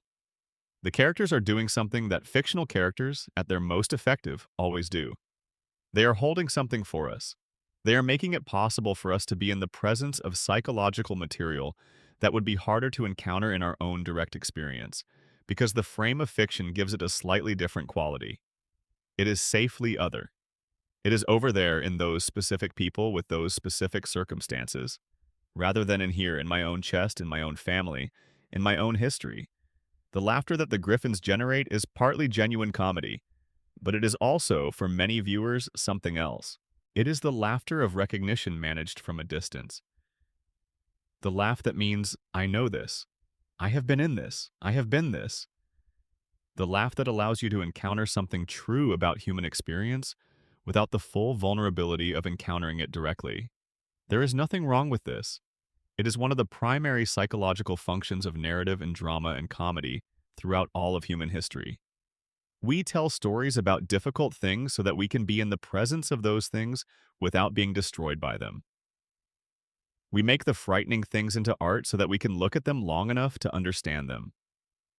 What we have done tonight is remove the distance slightly. We have looked at the Griffins not just with the comfortable laughter of the audience, not just from behind the frame of comedy, but with the specific and particular attentiveness of clinical inquiry. We have asked not just what they do, but why they do it. Not just what is happening, but what it means. And in doing so, we have made them slightly less comfortable to laugh at and slightly more real to recognize in. That is not a comfortable shift, but it is a valuable one. Because the family on the screen, however fictional, is always also the family in the room. And the room, always, is the place where we are already sitting. In our own complex, imperfect, damaged, loving, chaotic, resilient, occasionally terrible, occasionally wonderful family. Doing our best with what we have been given, passing on what we cannot help passing on, and hoping, in our various and human ways, that someone, somewhere, will look at us with the same patience and the same curiosity and the same refusal to reduce us to our worst moments that we have tried. Tonight, to extend to the Griffins. That is the work. Keep doing it. For yourself and for the people you love. Good night. Script complete. Uncle Guy lore. Fall asleep to what a psychologist would say about the Griffin family. Supplemental deep dive. The neuroscience of emotional dysregulation in the Griffin household. There is one more dimension of the Griffins' psychological world that we have discussed primarily in psychological and relational terms, but that deserves its own moment of examination through a different lens. The lens of neuroscience. Because the clinical language we have been using throughout this script, words like dysregulation, arrested development, impulsivity, attachment anxiety, all of these terms describe phenomena that have underlying neurological substrates. They are not just metaphors, they are descriptions of what is actually happening in specific parts of specific brains. And understanding those neurological dimensions adds something important to our picture of the family. The human brain's capacity for emotional regulation depends significantly on the relationship between two key structures. The first is the amygdala, which sits in the limbic system and functions as the brain's primary threat detection and alarm system. The amygdala is ancient, evolutionarily speaking. It processes emotional information, particularly threat-relevant information, extremely quickly and largely below the level of conscious awareness. When you feel a sudden spike of fear or anger before you have had time to think about what is happening, that is your amygdala doing its job. It has identified a potential threat and activated your stress response before your conscious mind has caught up. The second structure is the prefrontal cortex, particularly its ventromedial and dorsolateral regions, which are responsible for executive function, decision-making, impulse control, and the regulation of the emotional responses generated by the amygdala. When the prefrontal cortex is functioning well, it can receive the amygdala's alarm signal and say, in effect, wait. Let me think about this. Is this actually dangerous? What are the consequences of the response I want to have? Is there a better way to handle this? This is the neurological substrate of what psychologists call emotional regulation, the ability to feel strong emotions without being completely controlled by them. The critical developmental finding that is most relevant to understanding Peter Griffin's psychology is this. The prefrontal cortex is the last part of the brain to develop fully. It does not reach full maturity until the mid to late 20s. And its development during childhood and adolescence is profoundly shaped by the relational environment in which the developing person grows up.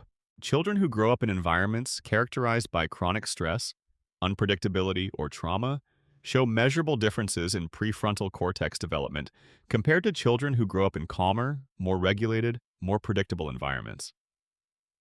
The chronic stress hormones, particularly cortisol, that are produced by stressful early environments, can actually interfere with the development of the very neural architecture that would allow the child to better manage stress. This creates what researchers sometimes call the stress regulation trap. The child who grows up in a stressful, dysregulating environment most needs the neurological tools to manage that stress. But the stress environment itself interferes with the development of those tools. The result is an adult who has a hyper-reactive amygdala, a threat detection system that fires frequently and forcefully, and a relatively underdeveloped prefrontal capacity to catch and regulate that firing before it produces behavioral consequences. Peter's impulsive, reactive, poorly modulated behavior is, at a neurological level, exactly what this developmental trajectory would predict. The hopeful corollary of this finding, and it is genuinely hopeful, is that the brain retains significant plasticity throughout the adult lifespan. The prefrontal cortex can continue to develop, and the stress response system can be recalibrated through specific kinds of experience. The primary experience that produces this kind of neurological change in adults is sustained engagement in relationships that are safe, predictable, and genuinely responsive. This is part of why therapeutic relationships, when they are truly healing, operate at a neurological level as well as a psychological one. They provide the regulated, predictable, consistently attuned relational experience that repairs and develops the neural architecture for self-regulation. That early experience failed to build adequately. For Peter, this means that the path to genuine change is not primarily cognitive. It is experiential and relational. He would need to be in a relationship with a therapist or gradually over time with Lois that is consistently safe enough and regulated enough to begin providing the nervous system with new data. Not information about how to be different, but the lived, embodied, repeated experience of being in a relationship that does not require constant vigilance, constant performance, constant defensive activation. Over time, with enough repetition, the amygdala begins to learn that this particular relational context is safe. The threat responses become less frequent and less intense. The prefrontal capacity to pause and reflect becomes more available, and the behavior that has been organized around nervous system hyperactivation begins, very gradually, to reorganize around something calmer and more genuinely chosen. This is slow work. It is measured in months and years rather than in session hours. And it requires a level of commitment and sustained effort that the Griffin household, as currently constituted, cannot generate. But the possibility is real. The neuroscience says so. The brain that was shaped by one relational environment can be reshaped by another. The pattern is not destiny, the plasticity is not unlimited, and it decreases with age in certain respects, but it never disappears entirely. The neural pathways that carry old patterns can have new ones built alongside them, gradually becoming more traveled, more automatic, more the default response as the old patterns are used less and less. Lois's neurological profile is different from Peter's, but similarly shaped by her early environment. Where Peter's nervous system is hyperreactive and chronically activated, Lois's shows the signatures of what researchers call the freeze or fawn response, the third and fourth elements of the classic stress response repertoire alongside fight and flight. The fawn response in particular, which involves appeasing and accommodating the perceived threat in order to avoid conflict, is a neurological pattern that develops in children whose early environment included elements of social threat, whether in the form of a parent who became cold or dismissive when the child expressed genuine need, or a family culture in which the expression of personal need was associated with social cost or disapproval. The fawn response becomes an automatic, precognitive behavioral pattern. And in Lois's case, it is the neurological foundation of the martyr dynamic. She is not consciously choosing to subordinate her needs to everyone else's. Her nervous system is doing it automatically, below the level of conscious deliberate choice, before she has had a chance to think about whether it is what she wants. The therapeutic implication of this is that asking Lois to simply express her needs more directly, to stop martyring herself, to start prioritizing her own well-being, is asking her to override a deeply ingrained automatic neurological pattern with a conscious deliberate one. That is possible, but it requires, initially, a great deal of conscious effort and ongoing support.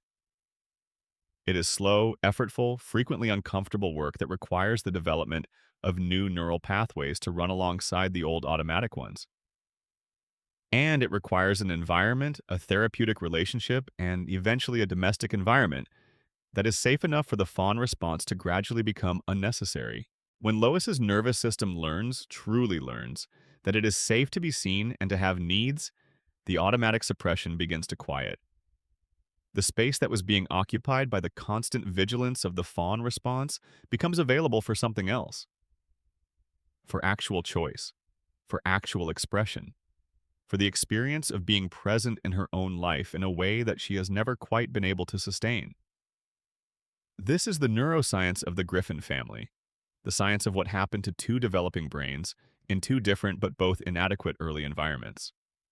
The science of what those brains do in adulthood as a consequence of those early experiences. And, importantly, the science of what is possible if those brains are given the right conditions to continue developing in the direction they were always meant to develop in.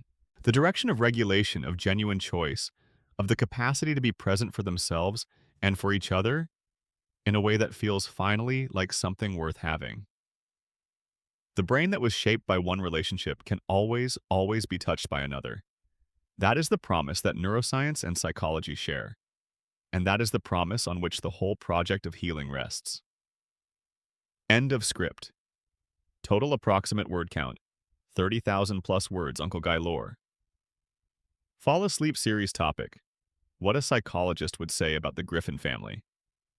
A final note on the experience of watching with different eyes.